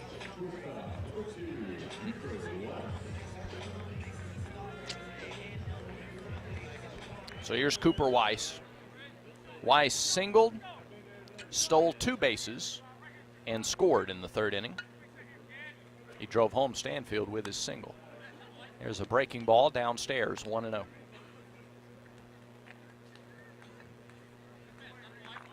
Auburn got 1 in the first, 2 in the second, 2 in the third. Pitch, misses low. They're in the second quarter in Tuscaloosa. Alabama leads Auburn 21-20, 8:02 to go in the second quarter at the Coleman Coliseum. Jemai Mingo Young leads the Tigers with 6 points. There's the high fly, or a fly ball to left field. It's off the base of the wall just below the SEC logo. Extra bases for Weiss. He's on his way to second. He pulls in there with a double. They're at second and third with 1 out. They were playing him off the line a little bit. Boy, did he make Eastern Kentucky pay. His second double of the year. A sinking line drive just to the left of the bullpen out there. McMurray goes from first to third on the play. Second base hit of the day for Cooper Weiss. 7 hits, and at least 3 of them today for Auburn have been like shin level or lower. They've gone down to get a few today as Christian Hall takes ball 1 low. They've been pitched low a majority of the day. Hall has homered to center, and he has walked. Pitch. Inside. Yep, didn't get the corner. 2-0.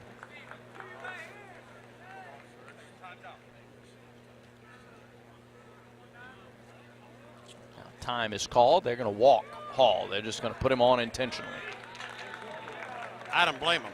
No, I don't either. Second and third, 1 out. Tremendous power. They load the bases to put a force in play at any base. Of course, now you got to deal with Fabian, and all Derek's done today is hit the ball twice. 2 for 2. Pair of singles. First pitch. Swing and a miss. A little tardy on the breaking ball. 1-1 or 0-1. Hall at first, Weiss at second, McMurray at third. Outfield play straight away. Infield back looking for 2. Brown delivers. Bounced up there, blocked by Chevy. He caught it on the short hop. 1-1.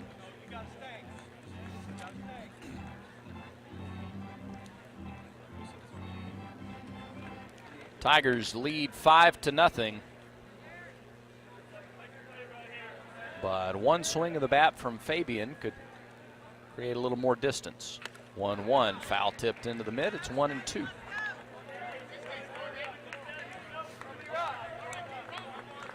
I believe Christian Herberholtz, right-hander, starting to warm in the Auburn bullpen. The 1-2 offering. Didn't get the curveball. It missed inside. It's a good 2-2. pitch. Yeah. Really good pitch. He just missed. Chevy set up outside and broke back to the inside to receive that. I'd be surprised we don't see that pitch again. 2-2. High bouncing ball, gloved foul by Davis, just to the left of the third base line. And a break for Auburn because he likely steps on the bag and then throws to first. He had been able to get the force at third, but I don't know if he gets the runner at first. It was a good play by Davis. It's where the ball is, not where the body is. It's where the ball is, and it was just foul outside the third base bag. 2 balls, 2 strikes, 1 out. Another chance for Fabian. Reese Brown pitches. It's fly to right center. Well hit. Williams is back. Williams won't get it. It short hops the wall. 2-run score. Here comes Hall. He scores on the play. I'm sorry, Weiss scores on the play. It's a 2-run RBI single for Derek Fabian. It's 7-0 Tigers. Hall had to stop at second. Tigers had to hold up just to make sure that ball wasn't going to be caught. I think that was the situation with Christian. He wanted to make sure that Williams didn't get to the ball. He didn't, and Hall holds up at second. 2-run score though. 3-hit day for Fabian. 3 RBI day for Derek Fabian. Back to the top of the order in Javon Fernandez. He takes a strike. It's 0-1.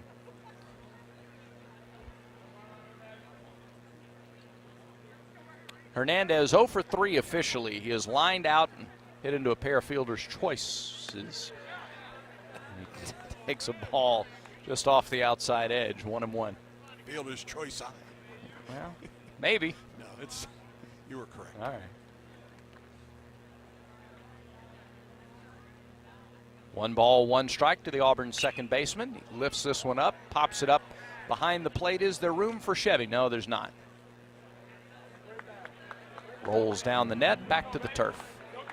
1 ball, 2 strikes. A 2-run single for Derek Fabian. The bottom third of Auburn's order today has 5-6 hits and 2 walks. The only time that any of the bottom 3 have been retired was a sacrifice bunt by Weiss. So productive at bats, 9 for 9. Check swing on a pitch that was low. He did not offer it the breaking ball.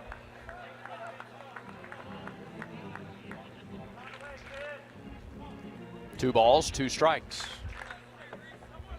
Fabian at first, Hall at second.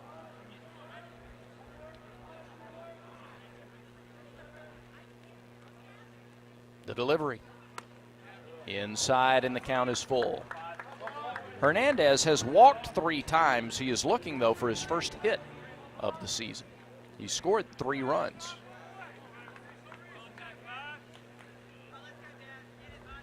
Right-handed hitting senior waits in the payoff pitch. Bouncing ball to second. They go to second for 1 and on to first, not in time. So they get the force of Fabian at second base for the second out. Ball was just not hit sharply enough to Carinci. Made a nice pivot to the second or to the shortstop Peralta, but Hernandez with too much speed to beat that one out. And it's another fielder's choice. 3 fielder's choices for Hernandez. And here's Mainers with 2 outs. 7th man to bat here in the 5th inning. It's another 2-run inning so far. Mainers swings and misses a slider, 0-1. Mainers has walked and scored. He has struck out and he has flied to short.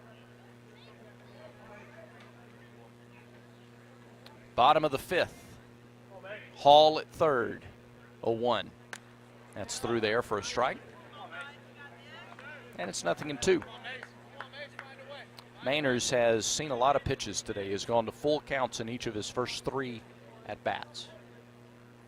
And now he's behind 0-2. Runner goes from first. The pitch is scraped foul off to the left. Fielded cleanly by Gabe Gross, who made 1 start as an Auburn third baseman. And then the rest of the time in outfield. His opening game down in Orlando. Said he airmailed a throw to first, and Hal Baird used him as an outfielder the rest of his career. The pitch misses just outside the Mainers. 1 ball, 2 strikes. He did pitch once, I think. 1 ball, 2 strikes. And played quarterback. Sure. The pitch is low. Runner breaks for second. No throw. Hernandez takes second without the throw, and now 2 are in scoring position, and the count evens at 2-2. 4 stolen base today for Auburn. 2-2 pitch. Did not offer, flinched, but didn't offer at the breaking ball, and it missed low.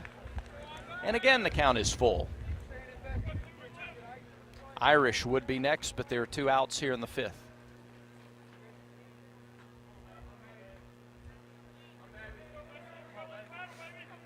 Seven to nothing. 7 runs on 8 hits. The pitch. Low, ball 4. That's good a at good bat. at-bat, yeah. Mainers was behind 0-2. 1 foul ball, and then he watched. He didn't swing at stuff out of the strike zone. And now they're loaded again for Ike Irish.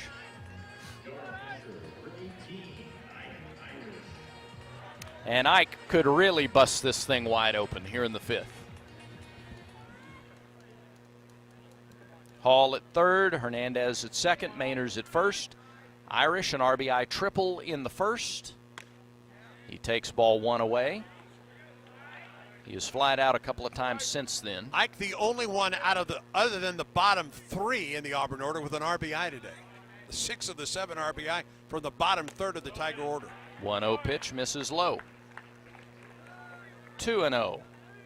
And now Ike can get more and more selective. Pitch. Pass ball, little low. He just shook his head. He knew where that pitch was going. Nope, that's not what I want. Ike will take a bases loaded walk right now. Sure. Pitch. Way outside and high. 4-pitch RBI. Irish draws the bases loaded walk. It's 8-0 Auburn.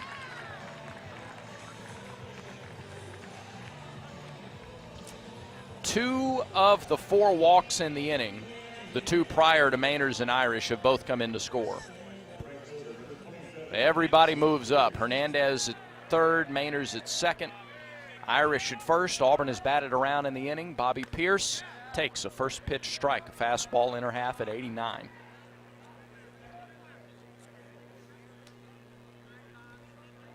Pierce has walked and scored. He has grounded out and popped out. Check swing and a breaking ball. He could not stop the swing. And just like that, it's 0-2. 8-0, bottom of the 5th.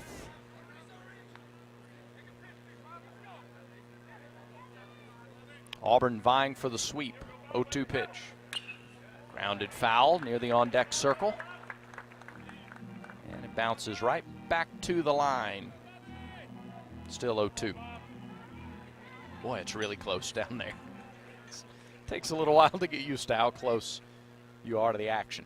0-2 pitch, lifted foul right side. That'll get over into the Beard Eaves Coliseum parking lot.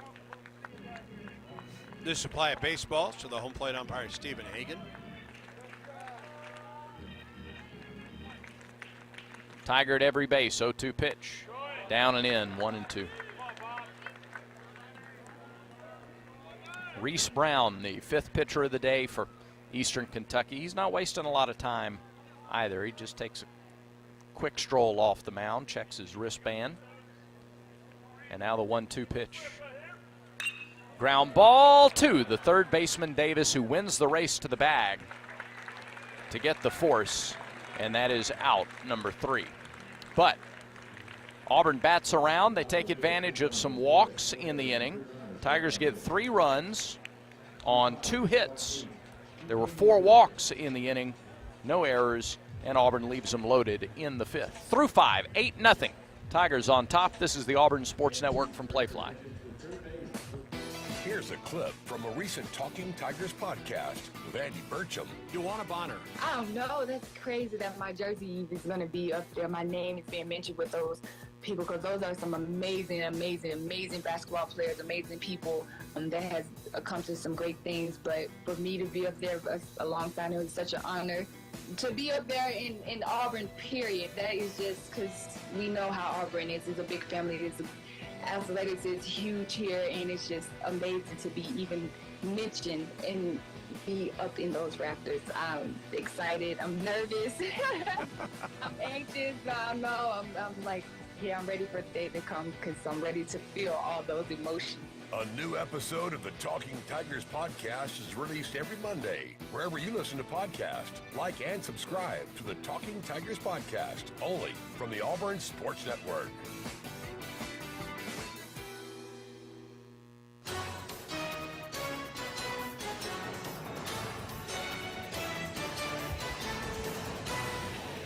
Top of the order due up for Eastern Kentucky. Carson Myers back out there for Auburn. He has been in command today. Tigers lead 8-0. Auburn baseball brought to you in part by the Alabama Department of Public Health. Don't wait, vaccinate. Protect yourself and others by staying current on all recommended vaccines. Visit alabamapublichealth.gov/IMM. Myers is at 63 pitches, 41 strikes through 5 innings. I would not be surprised if he gets maybe one more batter in this inning. Yeah. And then Auburn turns it over to Herbert Holtz. Herbert Holtz was such a key part of Auburn's second half surge in conference play last year. Pretty steady Saturday starter for the Tigers. Here's the first pitch by Myers of the inning. It is foul tipped into the mitt for strike 1. Well, and it was a pretty close competition as to see who would be Auburn's third starter this year between Carson and Christian. 0-1 pitch. Fouled off, 0-2.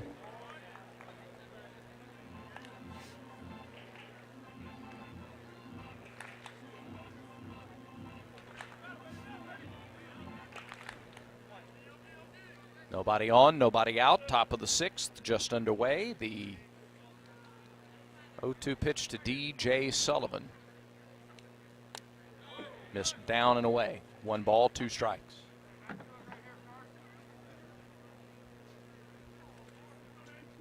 Carson Myers, impressive in his Auburn debut for sure. Long look in. Pitch clock at 5. Starts his wind. The delivery. Swing and a miss. He got him. Sullivan fanned for the first out of the inning. That is strikeout number 6. I told you to get to pitch to the second batter of the inning. Yeah, you did. Let's see if the pitch count gets to 70 if he's... There's a high pop right side out of play. 0-1. He's still getting ahead. He has done that all day. Yeah.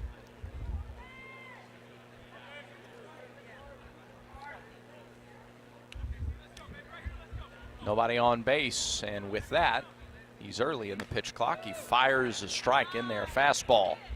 87, and now the count 0-2.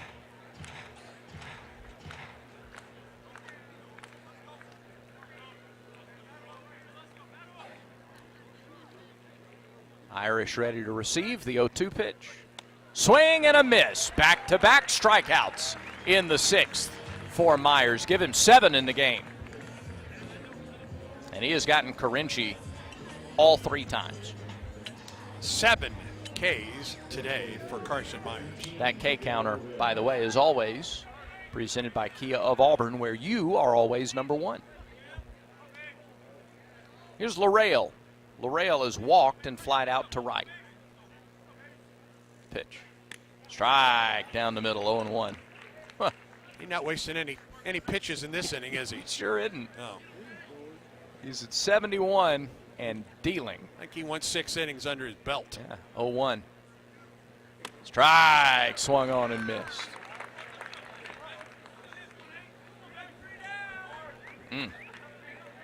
When I said one batter in the inning, I meant one more inning. I knew what you meant. That's what I should have said.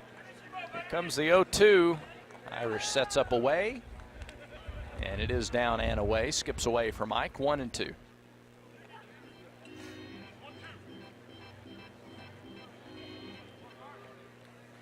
Three strikeouts the second time through the order. And he has struck out the first 2 batters the third time through. The 1-2 pitch. A little bit low. 2-2. Good pitch. It was a good pitch. The lower end of the strike zone has not been there really today consistently, so it's been consistent. And now the 2-2 with the shift on. Not that the defense has been needed this inning. Here's the delivery. Got him swinging. Myers strikes out the side in the 6th. Nice. 8 Ks today for the junior lefty in his Auburn debut. 3 up, 3 down go the Colonels in the 6th. Auburn in control, up 8-0 as we go to the bottom of the 6th when Auburn baseball continues in a moment. In SEC sports, the ifs come at you every minute. What if your QB had released the ball a second earlier? What if the head coach hadn't used his last time out? What if your team goes all the way this season? If you love the tradition, if you live for the rivalry, if you can't wait each week for the absolute edge of your seat action, Regions is right there with you as the official bank of the SEC. Regions can't help you with the F's in sports. Regions helps you embrace the fan life. Member FDIC. Southern homes are particularly vulnerable to termites. In this climate, you need guaranteed protection. You need Cook's Pest Control and Centricon.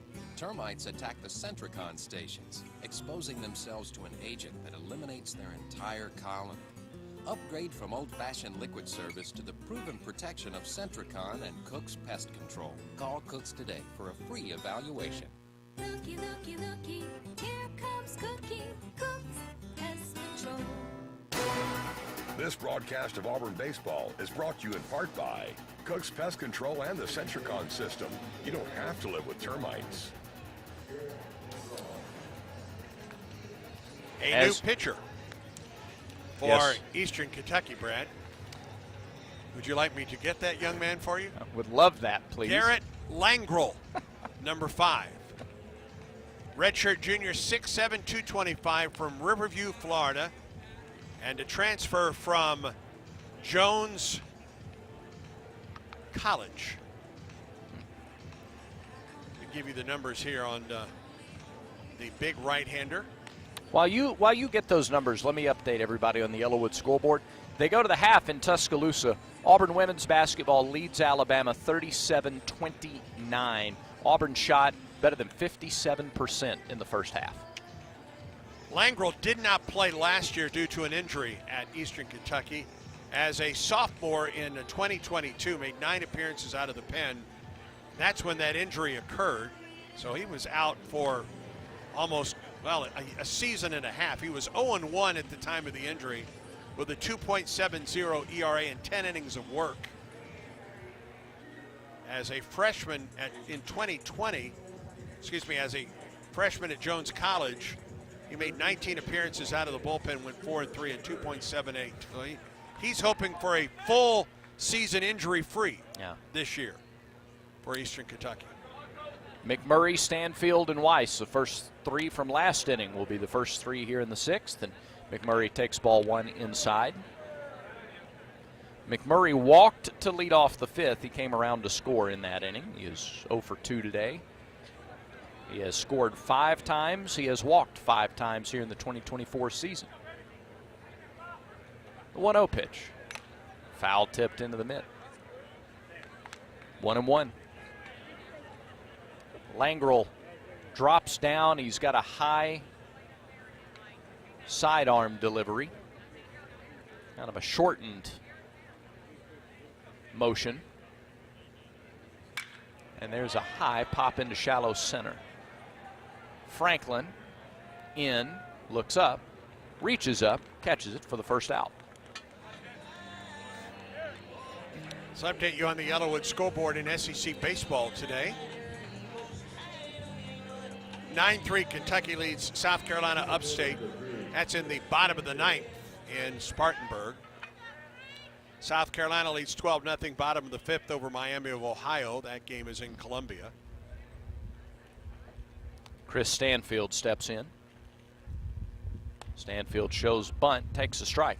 0-1. A&M leads McNeese 4-0 bottom of the fifth in College Station. LSU 14, VMI 1 bottom of the fourth in Baton Rouge. Righty-righty matchup. Langrel delivers and misses with a sweeping breaking ball outside. 1-1. 5 in the bottom of the fifth gives Mississippi State a 7-2 lead over Air Force in Starkville. Alabama 9, Manhattan 6, top of the sixth in Tuscaloosa. Arkansas James Madison tied at 2, bottom of the fifth in Fayetteville. 1-1 to Stanfield. Called strike outside corner. Chris didn't think so. Vanderbilt and Vanderbilt and Florida Atlantic scoreless, bottom of the third in Nashville. Florida St. John's canceled today. St. John's won the only game of that series on opening night, 9-5. 1-2. Missed outside. 2 balls, 2 strikes. Cal Poly and Missouri canceled today in San Luis Obispo, California. Cal Poly won the first game, or the game yesterday, 12-8. 2-2 to Stanfield. Swinging a high bouncing ball too short. Charging is Peralta. He fields and throws. Close play. But Stanfield is out. More scores are what's coming up in the league. Hawaii and Ole Miss this evening at 6 o'clock or 5 o'clock out in Honolulu. Well, who's doing those games on radio? I don't know. I don't think it's the normal crew. It's not Dave Kellum. No, it's not. He's with basketball. Yeah. I'm not certain. It may be someone from Hawaii that's Could be handling the duties out there, Brad. Cooper Weiss checks his swing, takes the ball a little high. 1-0. Baylor and Tennessee will play at the Shriners Children's College Showdown in Arlington this evening. Tennessee lost to Oklahoma yesterday 5-1. 1-0 pitch to Weiss. That misses the outside corner. And one final today. Georgia over UNC Asheville 10-0. Bulldogs sweep Asheville on the opening weekend to play. Weiss has had a good day. Sacrifice bunt in the second inning. Takes ball 3 outside. Langrel hasn't missed by much against him here, but he's missed 3-0. And then a single. Couple of stolen bases, a double in the fifth. He has scored 2 runs. He has driven in a run today. Fort Myers, Florida native awaits the 3-0. It's a strike down the middle. It's 3-1. Weiss now 4 for 9 with 4 RBIs and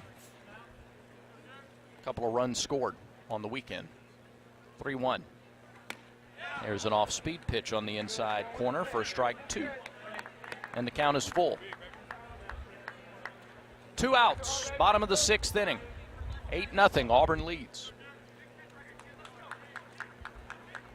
Langrel, 6th pitcher of the day for the Colonels.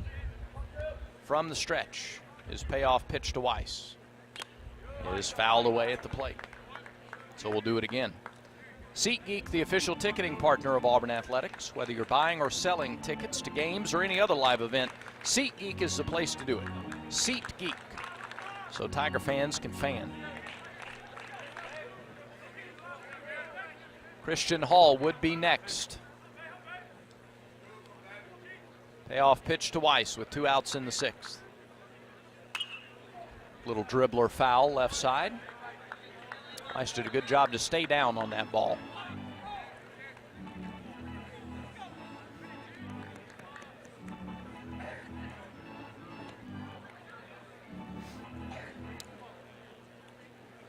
Hall, waiting on deck, has Auburn's only home run of the game. As we said earlier, this bottom third of the order has been potent today. Payoff pitch. Inside, ball 4. Good at bat by Weiss. 4 quality at bats for Cooper today. He's at first with 2 down. And to Langrel's credit, he didn't miss by much on any pitch. He was right around the plate the whole at bat. Just didn't get those calls. Here's Hall, the lefty, against the righty Langrel. Hall homered in the second, was unintentionally walked in the third, and intentionally walked in the fifth.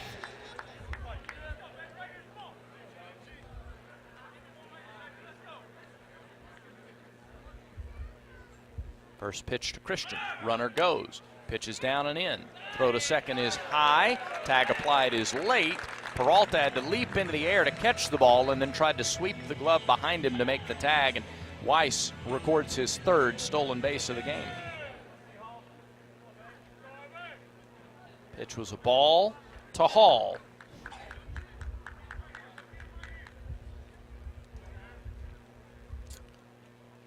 And now the 1-0 to Christian. Missed inside and low. 2 balls, no strikes. Think he'll be a little pumped up Tuesday? Just a bit. Plays former team. UAB comes in. The 2-0 on the way. Strike on the inside half. 2-1. Hall homered on an 0-1 pitch in the second inning to straightaway center.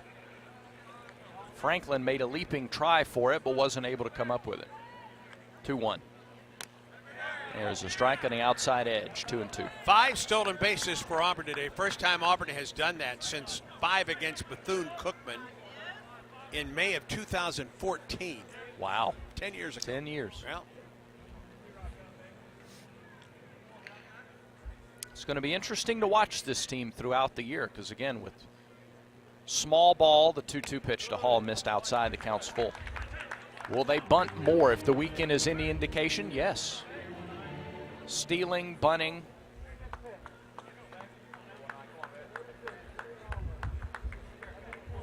Three balls, 2 strikes to Hall. He widens his stance a little more, closes it with 2 strikes. Pitch. Low. Ball 4. Hall is walked for the 3rd time today. Langrel thought he had strikeout right there. He was already moving off the mound.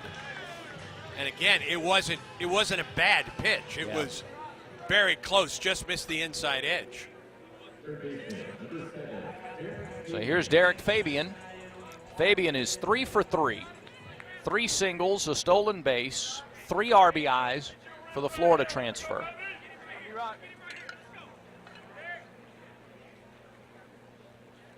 First pitch to Fabian. Strike with a fastball. A 2-out. I'm sorry, a 2-strike, 2-run single in the 5th for Fabian. He's now 3 for 5 on the weekend. And the 0-1 pitch to him is outside for ball 1. Off-speed pitch missed away.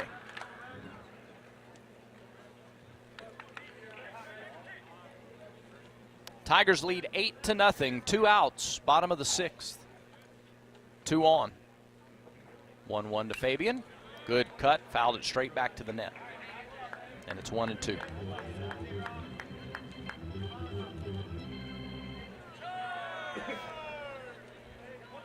Weiss at second, Hall the runner at first.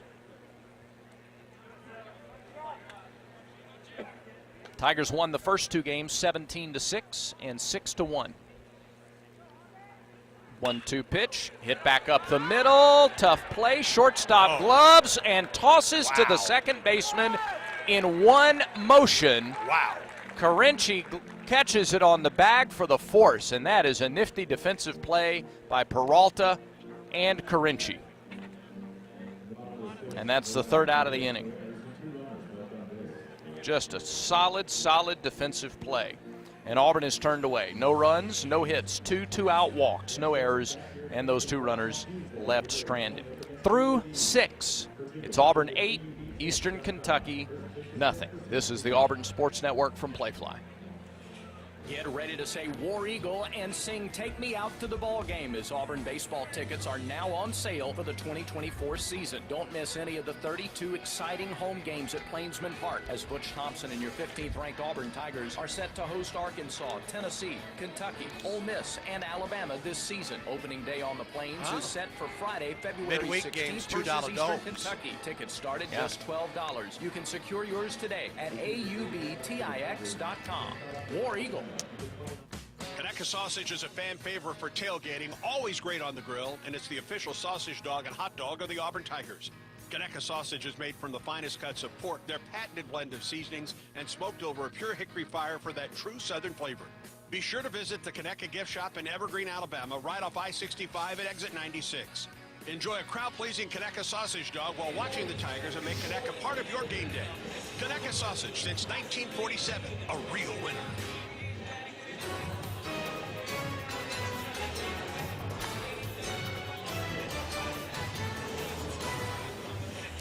We go to the 7th inning, and Christian Herberholz is on to pitch for the Tigers. He led Auburn last year in SEC play, 10 appearances, 5 starts, and a 2.30 earned run average in SEC games. Overall, Christian was 1-3 in 17 appearances and 8 starts with a 4.18 earned run average. 47 in the 3rd innings, 51 hits, 22 earned runs, 22 walks, 41 strikeouts, and teams hit 283 against Christian Herberholz. 5'11", 195, a redshirt senior from Scottsboro. Started out at Southern Union and joined the Tigers last year and was awfully productive. Again, a big key to the second half surge in conference play. Carson Myers got to be delighted with his first Auburn start. 6 innings, 6 shutout innings, 2 hits, 1 walk, 8 strikeouts. He threw 75 pitches, 51 of them for strikes. And now it's Christian Herberholz who is on. He will face the middle third of the order, Davis, Nunnally, and Chevy. And we turn it back over to the voice of the Tigers, Andy Burcham, to take you home. What a day for Carson Myers in his Auburn debut. Now Herberholz is on in the 7th. First pitch to Davis misses low. He has one of the 2 hits, does Davis, on the day for Eastern Kentucky. He's grounded to short and singled up the middle. 1-0. Fly ball into right, long run. Bobby Pierce near the line, dives, he can't get it. That ball will get into the corner. Davis around first base on his way to second. He'll continue on to third with a triple. That was not a bad pitch. Davis was just able to send it with some life out into right field. It was in on the inner half. He left it up. He was belt high and a little more over the middle. I think Herberholz wanted it on that inside corner and didn't quite get it there. And Davis took it to right. So a leadoff triple for Eastern Kentucky. And that brings Tate Nunnally to the plate. First pitch. Drops in, but a little bit out. 1 ball and no strikes to Nunnally. Remember, Auburn did not have Herberholz for the last few weeks of the last week of the regular season against Missouri, the SEC tournament, and the regional. Swing and a pop-up. Behind second base, Hernandez is back there to make the catch about 3 feet on the outfield grass. 1 down. Yep, shift was on against Nunnally. Good job by Herberholz to coax the fly ball. Weiss able to go out and get it. Shallow center, no chance for Davis to advance. So the last time we saw Herberholz, Andy, was in that Ole Miss series. One of back-to-back sweeps on the last 2 weekends for Auburn. At Ole Miss and at home against Missouri. There's the first pitch to Nunnally. Strike. Excuse me, to Chevy. Part of the series win over LSU. Herberholz got the win in the second game of that series.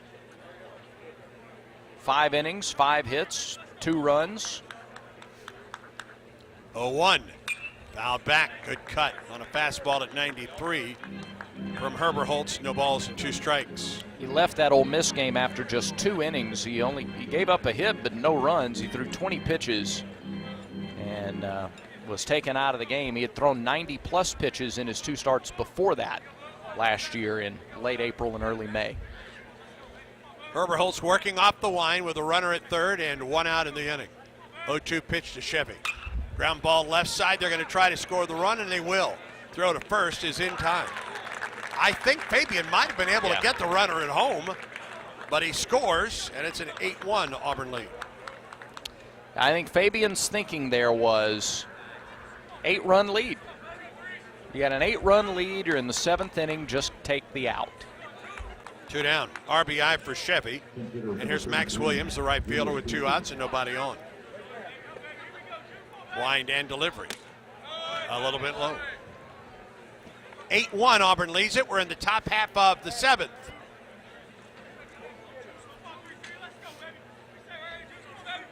Wind and delivery. Here it is. Swing and a miss behind on a 94-mile-an-hour heater. 1-1. That's, again, I love the dynamics of the changes that Auburn has made out of the bullpen all weekend long. You go from a crafty lefty in Myers. 1-1, foul back. To a guy in Herbert Holtz who can give you a little more velocity, a little more power, and the look from the right side versus the left. 1 ball and 2 strikes.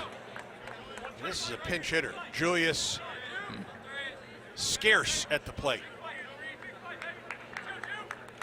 Big left-handed hitter. Batting for Williams. Pitch on the way. High and away.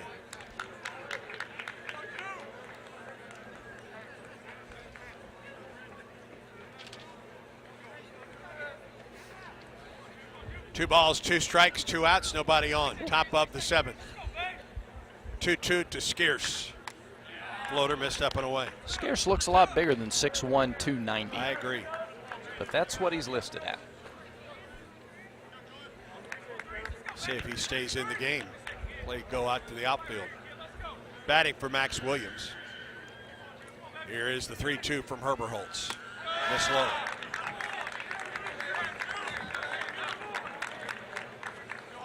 Two-out walk to the pinch hitter. And here's Ron Franklin. Franklin 0 for 2. Go ahead. Sorry, after Friday's game, I was coming out of the locker room to come back up after our post-game interviews on the field. And Herbert Holtz was there, and he was joined by another former Scottsboro Wildcat, Bo Nix. Oh, really? Yes. Here's Ron Franklin, the pitch. It misses low. He did not go, according to the first base umpire. I didn't know where you were going with that, but it wasn't Bo Nix. Well, I suppose that's the point. Just an observation. Yeah. 1-0. Inside ball 2.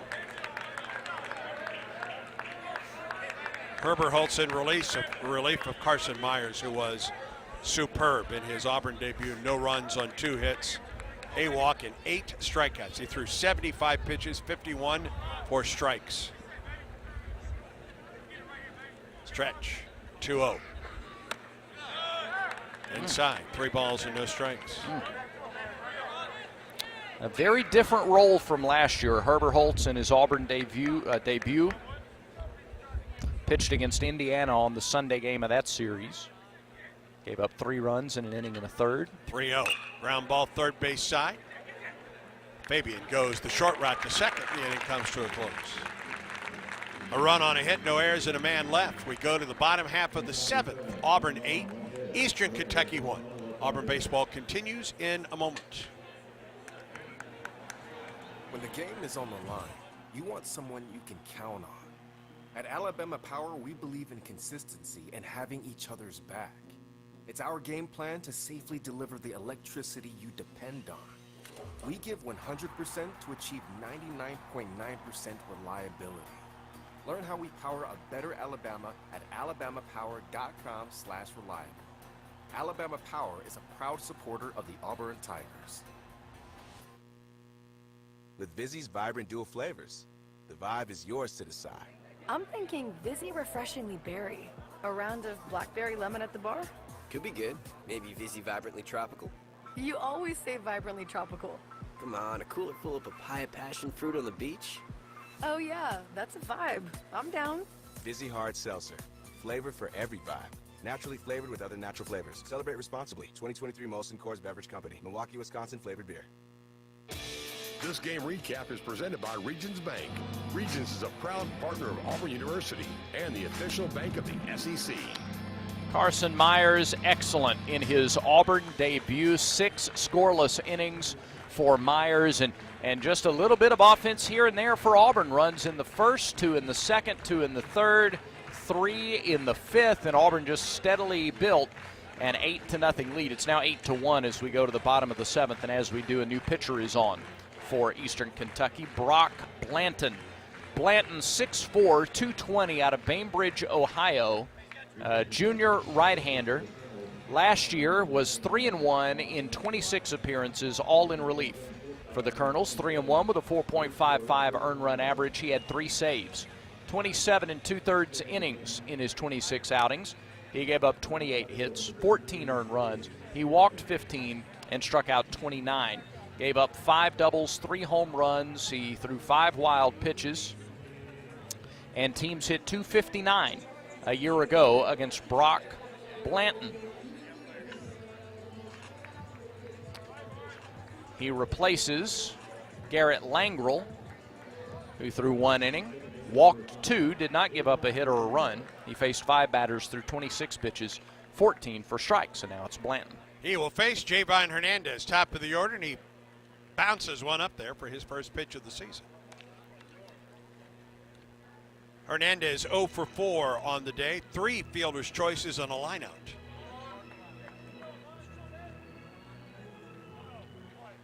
Hernandez, Mainers, and Irish for Auburn. Tigers lead 8-1. We're in the bottom of the 7th. The pitch.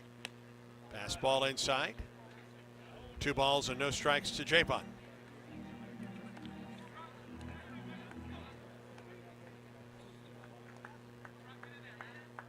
With Brad Law, I'm Andy Burcham. Quinn Burkeen in our Skyview Auburn studios. 2-0 pitch. Swing and a foul tip. 2 balls and a strike. We're underway in the 3rd quarter. Auburn 41, Alabama 37. Women's basketball at Coleman Coliseum. 5:32 to go in the 3rd. Tigers looking for the sweep of the Crimson Tide in the regular season. 2-1 pitch. Chopper to the second baseman. Carinci fields and flips in time for the out.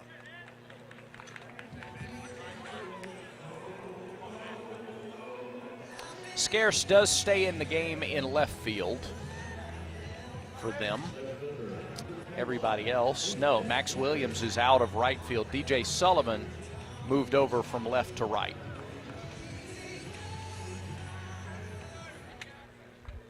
There's also a new shortstop. Here's Mason Mainers. Swing, drive into deep left field. Scarce is back into the canyon. It's off the wall and it extends over into the front of the scoreboard. Around second base is Mainers. He's on his way to third. He is safe. A triple for Mainers. Over the head of Scarce in left center, and then it bounced away from him off the canyon in front of the scoreboard. He actually played that well. He played the angle well in that he broke before it hit the wall. He broke back towards center field, but the ball had too much speed. He didn't read the speed of the ball off the carom, and that was it, and he couldn't track it down. He left Franklin to do it, and that'll be all for Blanton. He faces 2 batters. Yeah. We're going to see everybody. We're going to see a bunch. We already have. Yeah. Mauricio Becerrano. Glad you got him first. Yeah. He's the new shortstop. You can have him the rest of the game. Thank you. And we've got a new pitcher for Eastern Kentucky on a Cook's Pest Control call to the bullpen. Southern homes are particularly vulnerable to termites. In this climate, you need guaranteed protection. You need Cook's Pest Control and Centricon. Termites attack the Centricon stations, exposing themselves to an agent that eliminates their entire colony. Upgrade from old-fashioned liquid service to the proven protection of Centricon and Cook's Pest Control. Call Cooks today for a free evaluation. Looky, looky, looky, here comes Cookie. Cooks Pest Control. This broadcast of Auburn baseball is brought to you in part by Cook's Pest Control and the Centricon system. You don't have to live with termites. The new pitcher is Bradley Stewart. He was a 17th round pick by the Detroit Tigers in last year's draft. He was number 500 overall and chose to forego professional baseball and come to college at Eastern Kentucky. He's out of Fort Lauderdale, Florida, Cooper City High School, 6'3", 225, a left-hander, freshman. In his senior season at Cooper City, had 15 strikeouts, 2 walks in 5 innings. First team perfect game All-American as a junior. Power pitcher for sure. 6'3", 225, Bradley Stewart. Blanton faced 2 batters. Gave up a triple. Got Hernandez out on a ground out. And now Bradley Stewart is on. And he will face Ike Irish.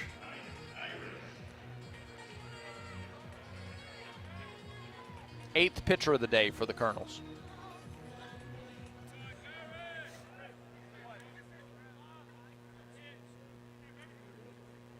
First pitch to Ike, fastball up and in at 94. Ooh. Ike tripled in the first, popped up to short in the second, flied to center in the fourth, and walked in the fifth. That was an RBI. That was a bases loaded walk in the 5th inning. Couple RBI on the day for the Auburn catcher, the 1-0. Tried to hold up on a slider. He went around. 1-1.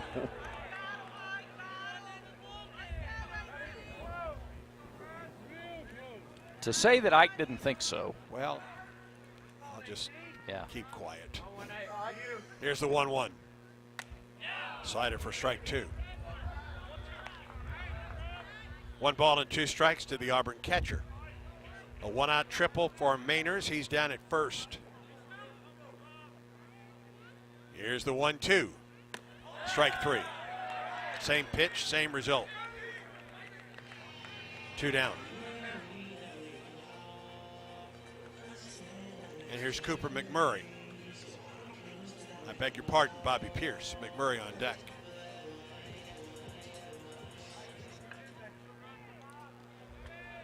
Bobby 0 for 3 on the day. And the first pitch misses inside with the fastball. Well, nobody else that we've seen this weekend has anywhere close to this much velocity.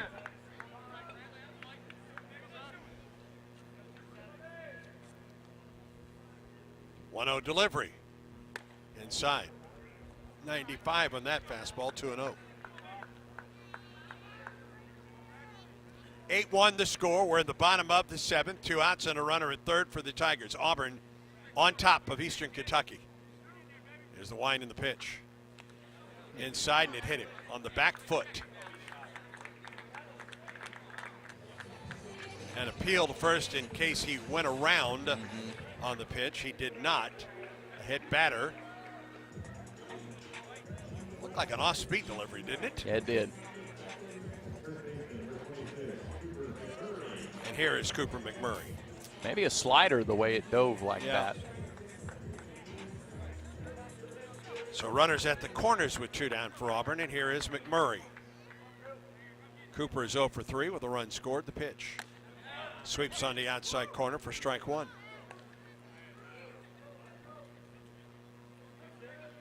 Mainers at third and Pierce at first. Auburn leads 11-1. Stretch and the pitch. High and away with a fastball. The ball and a strike.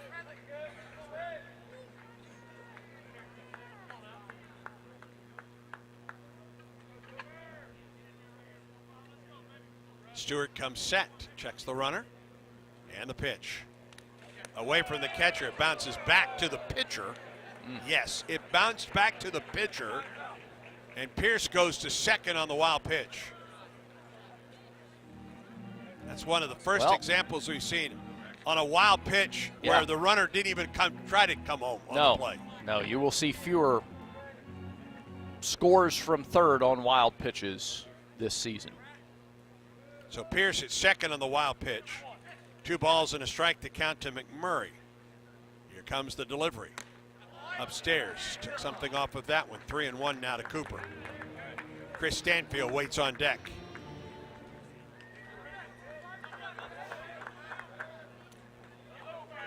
Got to go back to 2021, the last time Auburn swept a series opening season. Popped up by McMurray on the 3-1 pitch. Left side, foul ground. Catcher gives chase, but he runs out of room. That ball might have been caught a year ago. Maybe, yeah, could have spun back. That was close. Judging from where the wall is now where it was last year, I think that was catchable. Season opening series is what I was going for a minute ago. Got it. 3-2 the count. Runners at second and third.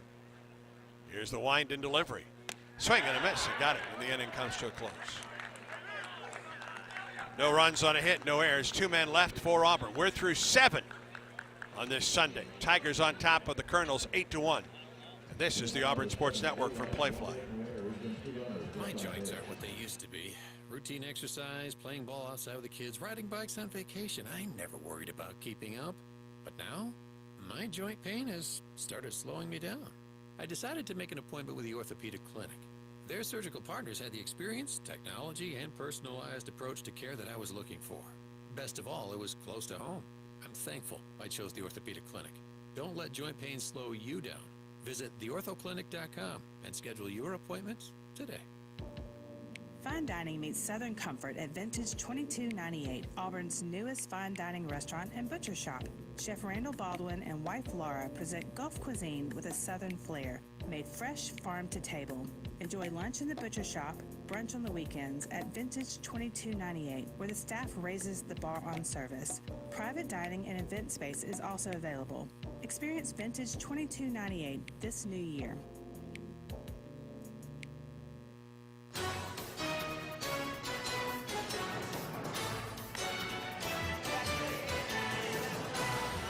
Nine 1-2 hitters for Eastern Kentucky in the top half of the 8th. Peralta, Sullivan, and Carinci, the scheduled 3 against Christian Herberholz. Auburn on top 8-1. Carson Myers, the first 6 innings, he was terrific. Herberholz gave up a run on a hit, gave up a leadoff triple in the 7th. That runner came home to score.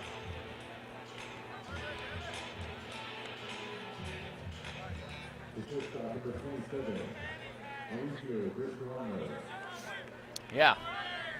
Okay. Mauricio Becerrana. You did that better than I did. Thank you. I listened to Jason give the pronunciation on the PA. Left-handed hitting shortstop. Swing and a miss. 1-1 the count.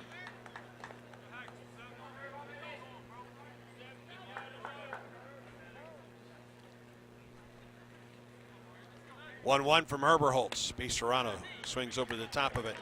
A ball and 2 strikes. His last name is spelled B-E-J. That's where you get a little confusion for those of us. Right. Mari Becerrano. Pitch. Swing and a miss. Struck him out.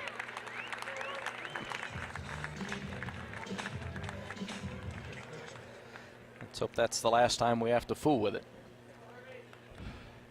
Here's the leadoff man, DJ Sullivan. Opened the game and left. He's now the right fielder.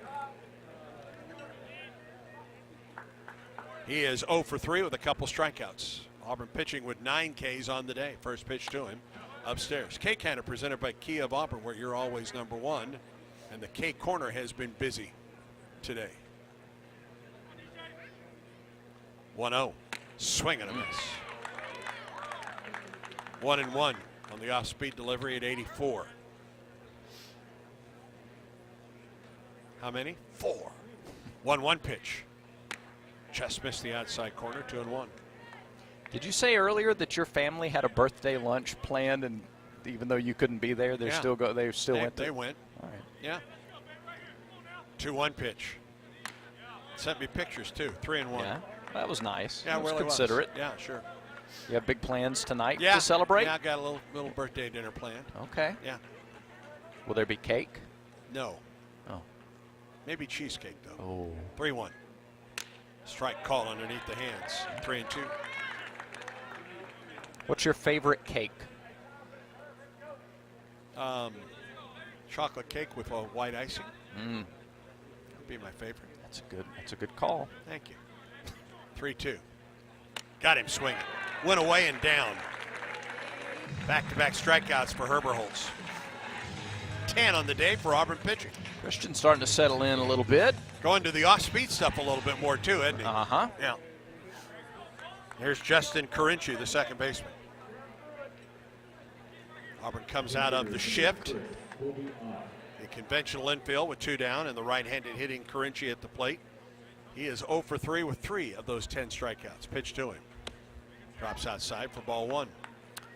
Yellowwood scoreboard, 69 seconds to go, third quarter, Tuscaloosa. Alabama had trimmed Auburn's lead to 1. Tigers answer with an 8-0 run to go back up by 9.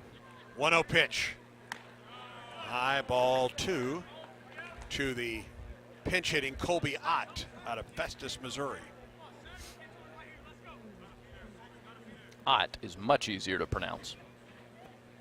I would hope so. Yeah. Pitch. Ott swings and misses. Again, it's the off-speed delivery. 50-41, the Auburn lead over in Tuscaloosa. Just to put a period on that. 2-1 pitch to Ott. Swing and a miss. Off speed again. Yep. 2-2. Myers closed his day by striking out the side in the 6th. Herberholz trying to do the same in the 8th. Here it is. Got it. Off speed again. Back to back to back swinging strikeouts for Herberholz.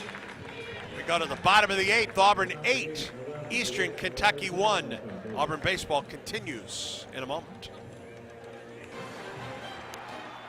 And we're back with the action. Coke Zero Sugar might be the best Coke ever. That's right, Jim. With an irresistible taste and zero sugar, Coke Zero Sugar is a must-try for any sports fan. So make sure you...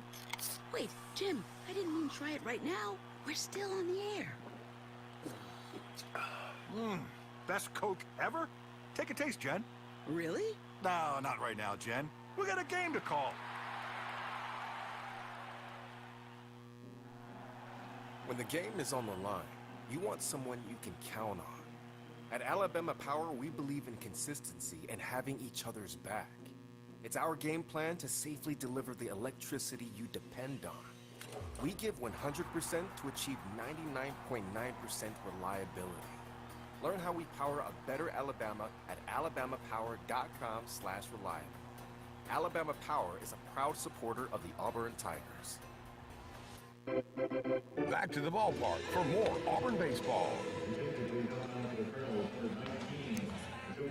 Well, we go to the bottom of the 8th inning, and Eastern Kentucky makes another call to the bullpen. They call on the right-hander, Joe Clancy, out of Haymarket, Virginia, and Harford Community College. 6'1", 220, and a senior. Last year, for the Colonels, he was 5-2 in 21 appearances, all of those in relief. 5-2 with a 3.33 earned run average. He had 3 saves, 24 1/3 innings, just 18 hits, 9 earned runs, 15 walks, and 30 strikeouts in 24 1/3. 4 doubles, no homers allowed. Teams only hit .207 against Joe Clancy. So number 19, Clancy, is on. Colby Ott stays in the game. He was a pinch hitter in the top half of the inning, and he stays in the game and replaces Carinci at second base. Still Davis at third, still Nunnally at first, still Chevy behind the plate. B. Serrano at second, or at short. Scarce in left, Franklin in center, Sullivan in right. And here is Chris Stanfield to lead it off against the right-hander, Joe Clancy. Stanfield hitting .444 on the season, takes the first pitch low for ball one. Doubled and scored in the seconds, popped to second, struck out, and grounded to short. And needs a hit here to keep his streak of multi-hit games going to start the season. Okay. Clancy works off the stretch, the 1-0. Bounces up there, 2-0. Auburn baseball brought to you in part by East Alabama Health, from first aid care at today's game to cancer care at the Spencer Cancer Center. East Alabama Health is a team player you can rely on day after day. 2-0 to Stanfield. Here it is. Ball 3 low. Chris out of Tallahassee, Florida.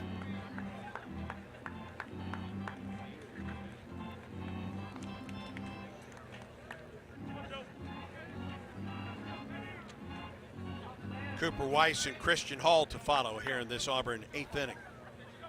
Bottom part of the order has been terrific today for the Tigers.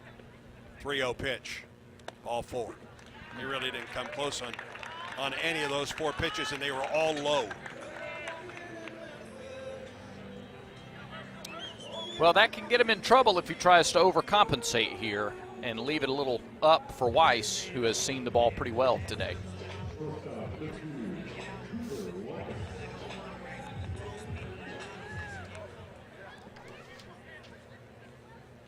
Here's Cooper Weiss, who's been on base every at bat except for a sacrifice bunt back in the second. RBI single, 2 stolen bases, a run scored in the 3rd, a double, and he scored in the 5th, and he walked and stole a base in the 6th. 1 ball and no strikes to the Auburn shortstop. A lot of fastballs from Clancy. Stanfield gets his lead. The 1-0 pitch, ball 2 low. Clancy has not found the strike zone yet.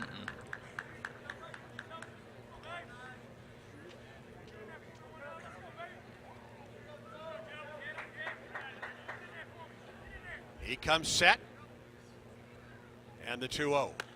There's a strike on the inside corner, 2-1.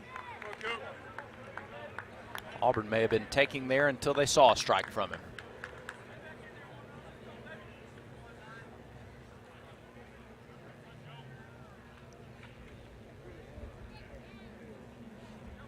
Stretch, and the 2-1 delivery. Popped up right side, foul ground. That'll get into the seats. Look out. Everybody appears to be okay.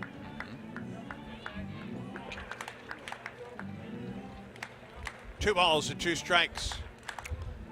The graduate student shortstop for the Tigers. You can return foul balls from today's game for a signed Tanner Bauman baseball. Oh, hello. Yeah. Well worth it. 2 balls and 2 strikes now to Weiss. Stretch and pitch. Foul. Fastball that was up just a bit, and he fouled it back. Yeah, he thought he could get a hold of that one, do some real damage with it. Auburn with 2 triples, 2 doubles, and a homer on the afternoon. And for the first time in 10 years, 5 stolen bases in a single game. Stretch by Stanfield at first, the 2-2. Weiss fouled it back, had another pitch that hung just a bit. Fouled it back off the screen. That was a breaking ball that he hung up there. He's left the last 2 up. I wouldn't expect a 3rd in a row up.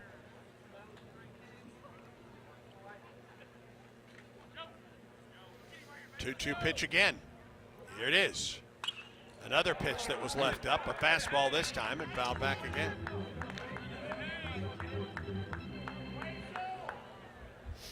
Nice battle here between Joe Clancy and Auburn's Cooper Weiss. Weiss has raised his average to .444 today.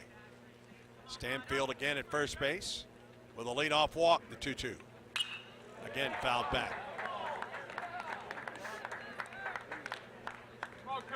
He's not getting the fastball by Weiss. Not to this point. If he finds a gap, Stanfield has good speed at first. Chris gets his lead. 2-2 pitch. Sliced it through the right side, a base hit. Stanfield around second, on his way to third, no throw there. But that was just a really good at bat by Weiss, who fouled off pitch after pitch, and he got one hung, and he didn't try to do too much with it, Brad. No, fastball pitcher, and he had lived sort of up and away throughout the at bat. Threw another fastball, yep, outer half, belt high, didn't try to pull it. Took it where it was pitched. Third hit of the day for Cooper Weiss. And now Christian Hall at the plate. Hall has homered and has walked 3 times today. Here's the stretch in the pitch. Fastball in there for a strike.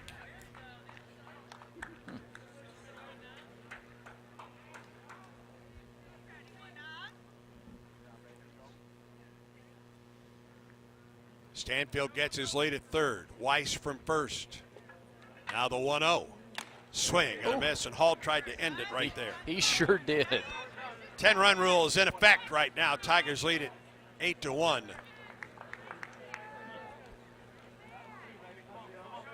Stanfield at third. Weiss at first. Nobody out in the Auburn 8th. Stretch and the pitch to Hall. Here it is. High and away. Ball and 2 strikes.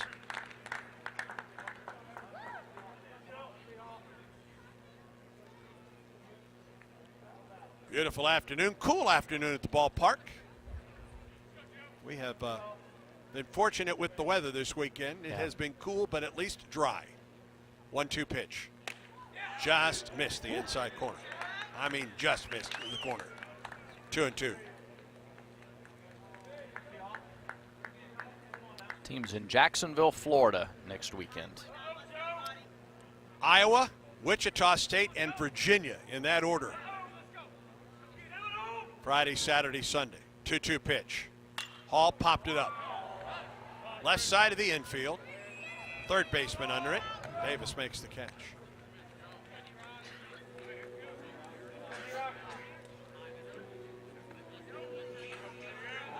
One down. First time today that Hall has been retired. Here's Derek Fabian, who is 3 for 4 on the afternoon.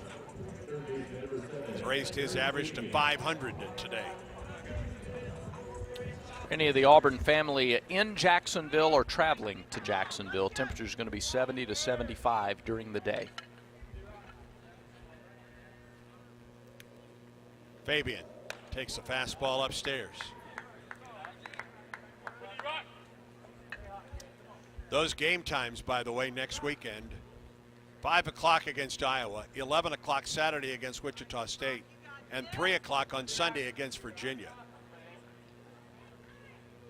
Brad will have the call of all those games. Runner goes from first, swing and a miss. It's a stolen base for Weiss, his 4th of the day. Wow. Auburn's 6th of the day. And we all go scurrying through game notes now. The last time. Are you there? I am close. Okay. The last time Auburn stole 6 times in a game was against Tennessee in 2019. 1-1 to Fabian. Missed outside. The last time Auburn had someone steal 4 bases in a day. Let's see. I'll have to look that one up even more. 2 balls and a strike to count. Stretch. And the pitch to Fabian. Upstairs. 2-2. Well, I see 3. I see Chris did it against Alabama last year, but I don't see 4. Huh. 3 balls and 1 strike is actually the count to Fabian. Here's the pitch. Ball 4 low. And the bases now are loaded. What a day for Fabian. 4 times he's been on base. And the bases are loaded now, and Javon Hernandez. This would be a terrific time for Javon's first hit. How about a gapper to end it? Yeah.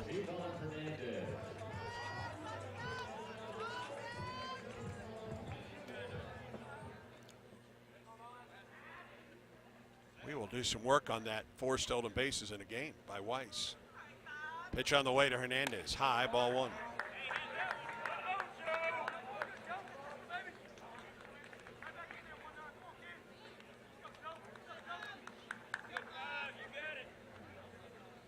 Javon 0 for 5 on the afternoon. Looking for his first hit in an Auburn uniform. 1-0. Fly ball into deep center field.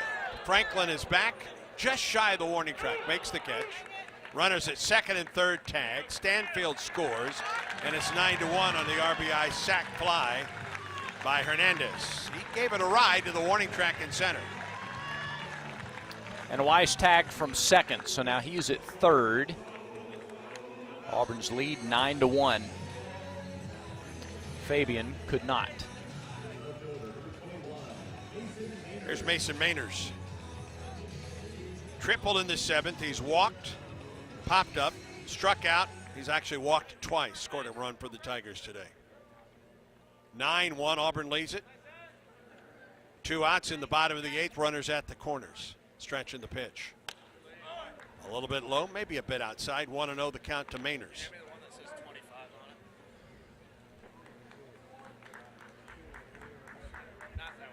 Nine 1 Auburn on top. Fabian at first and Weiss at third. Stretching the pitch. Swing on a fly ball to right. Up center fielder is there, Franklin. He is there to make the catch, and it comes to a close. A run on a hit, no errors. There's 2 men left for Auburn. We go to the 9th. Auburn on top, 9-1. Stay tuned. This is the Auburn Sports Network from Playfly. AuburnTigers.com is the official website of Auburn Athletics. Read the latest feature stories on your favorite Tiger teams. Get critical game day info. Search videos and audio. Find out how to get connected through social and digital media, or by joining Tigers Unlimited. Shop the AU Photo Store, or just find the next event on the athletic calendar. Plus, all athletic broadcasts are streamed free at AuburnTigers.com/watch. AuburnTigers.com, the official online home of 1-2, chest 1-2. Yellowwood knows that a 5-star backyard is the place to make lasting memories. Like cookouts. Cornhole with friends. Ooh, a neighborhood potluck with your wife's pasta salad. The one with the feta. Oh, sorry. Or taking a nap on your deck in a hammock. Naps are memories. I love naps. For 5-star backyards and the most memorable experiences, Yellowwood brand pressure-treated pine. If it doesn't have that yellow tag, you don't want it.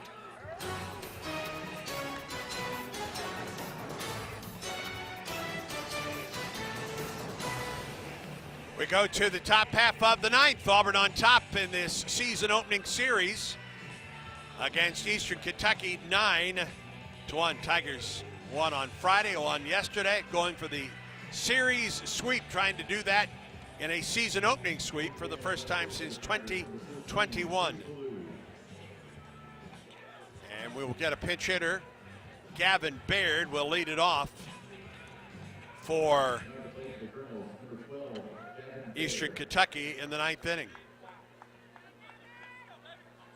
Cade Ballou takes over in left field for Auburn. Pitch on the way to Baird, misses inside for ball 1.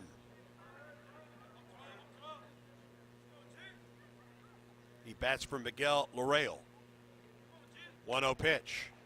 Down the middle, a strike from Herbert Holtz. Have you ever noticed how often Chris Stanfield's hat flies off during a game? Did you know that Chris has a passion for the Miracle League of East Alabama? More in just a moment. 1-1. Strike call. Thanks to Jackson Services, Chris's hat is going to support the Miracle League to tune of $100 every time if it flies off during a game. It's Hats Off number 3, sponsored by Jackson Services. Outside, did not go around. 2 balls and 2 strikes to Baird.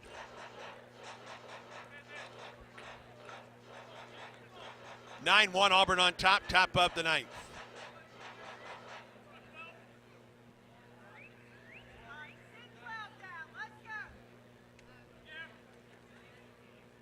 Two pitch. Baird takes it high. Anger Adranza is on deck for Eastern Kentucky. 3-2 pitch. Got him swinging. Wow. That's 4 consecutive strikeouts for Herbert Holtz. And a majority of them have come on his off-speed stuff.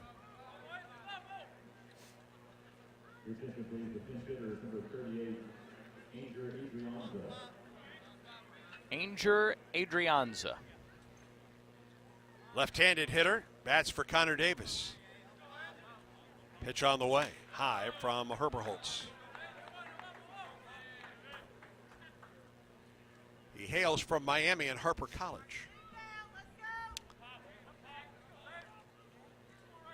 Wind and the 1-0 pitch, foul back. A lot to be encouraged by from Auburn's pitching this weekend for sure. Particularly, Alsop had the rough second, but he came back and responded in the third and fourth. Gonzalez seemed to get stronger as the game went yesterday. Chopper foul right side. 1 ball and 2 strikes to Adrianza.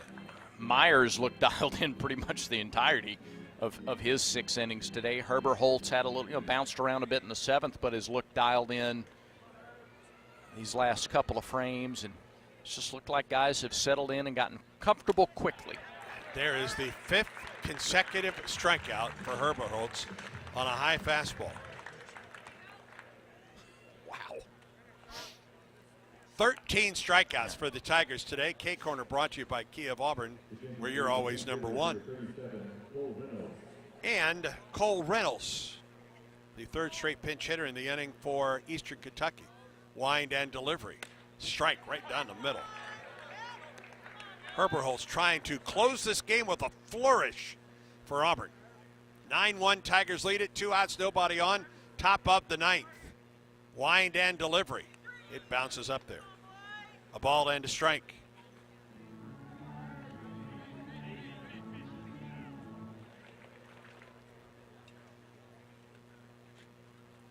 Reynolds, redshirt freshman.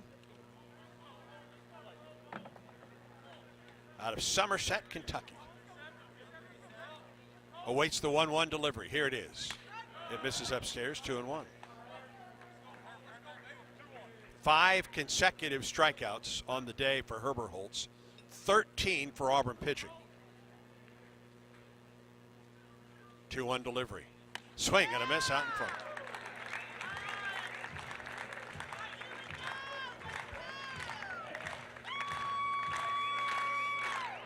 Auburn fans want a strikeout from Herbert Holtz. 2-2 pitch to Reynolds. Here it is. Fouled off.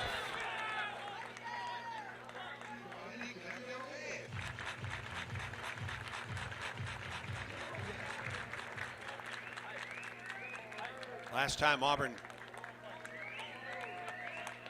had a 13 strikeout day was Casey Mize back against A&M. They've combined for 13, make it 14 on a fastball right down the middle. Herbert Holtz strikes out the last 6 men he faces, and Auburn wins the game and sweeps the series. The Tigers win it by a score of 9-1. Stay tuned, Auburn baseball continues in a moment. Southern homes are particularly vulnerable to termites. In this climate, you need guaranteed protection. You need Cook's Pest Control and Centricon. Termites attack the Centricon stations, exposing themselves to an agent that eliminates their entire colony. Upgrade from old-fashioned liquid service to the proven protection of Centricon and Cook's Pest Control. Call Cook's today for a free evaluation. Looky, looky, looky, here comes Cookie, Cook's Pest Control. Here's a clip from a recent Talking Tigers podcast. Vandy Burcham. John Mengel, describe that night. Because you didn't realize really you'd scored 60? No. If it went a runaway game, I probably wouldn't have had 60.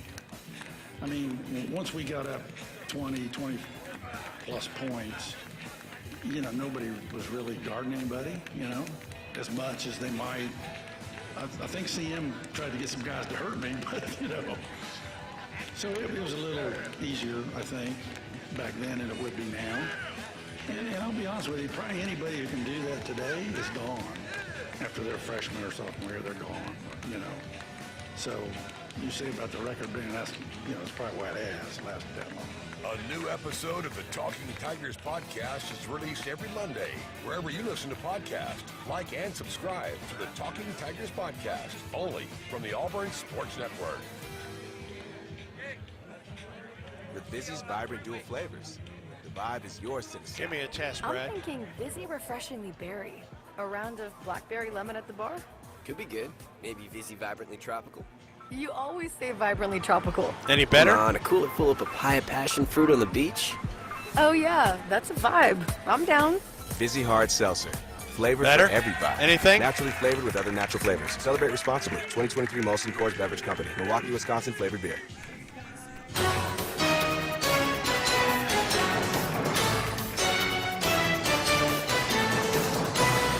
Nine to 1, the Tigers win it here this afternoon.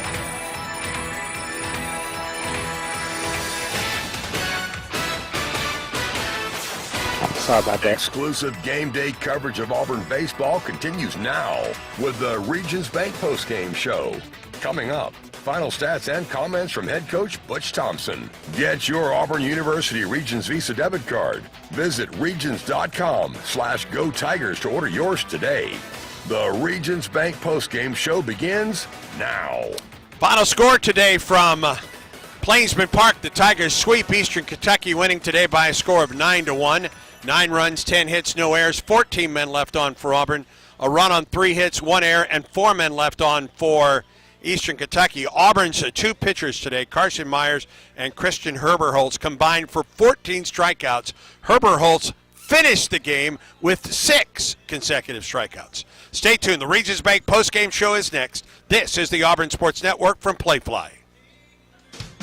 Hey, this is Kevin Tudhope, owner of Baumhauer's Victory Grill in Auburn. It's basketball season, and we've got you covered with 77 TVs to watch all of your favorite games. Come in and enjoy ice-cold beer and your favorite wings with our happy hour specials from 11 to 6.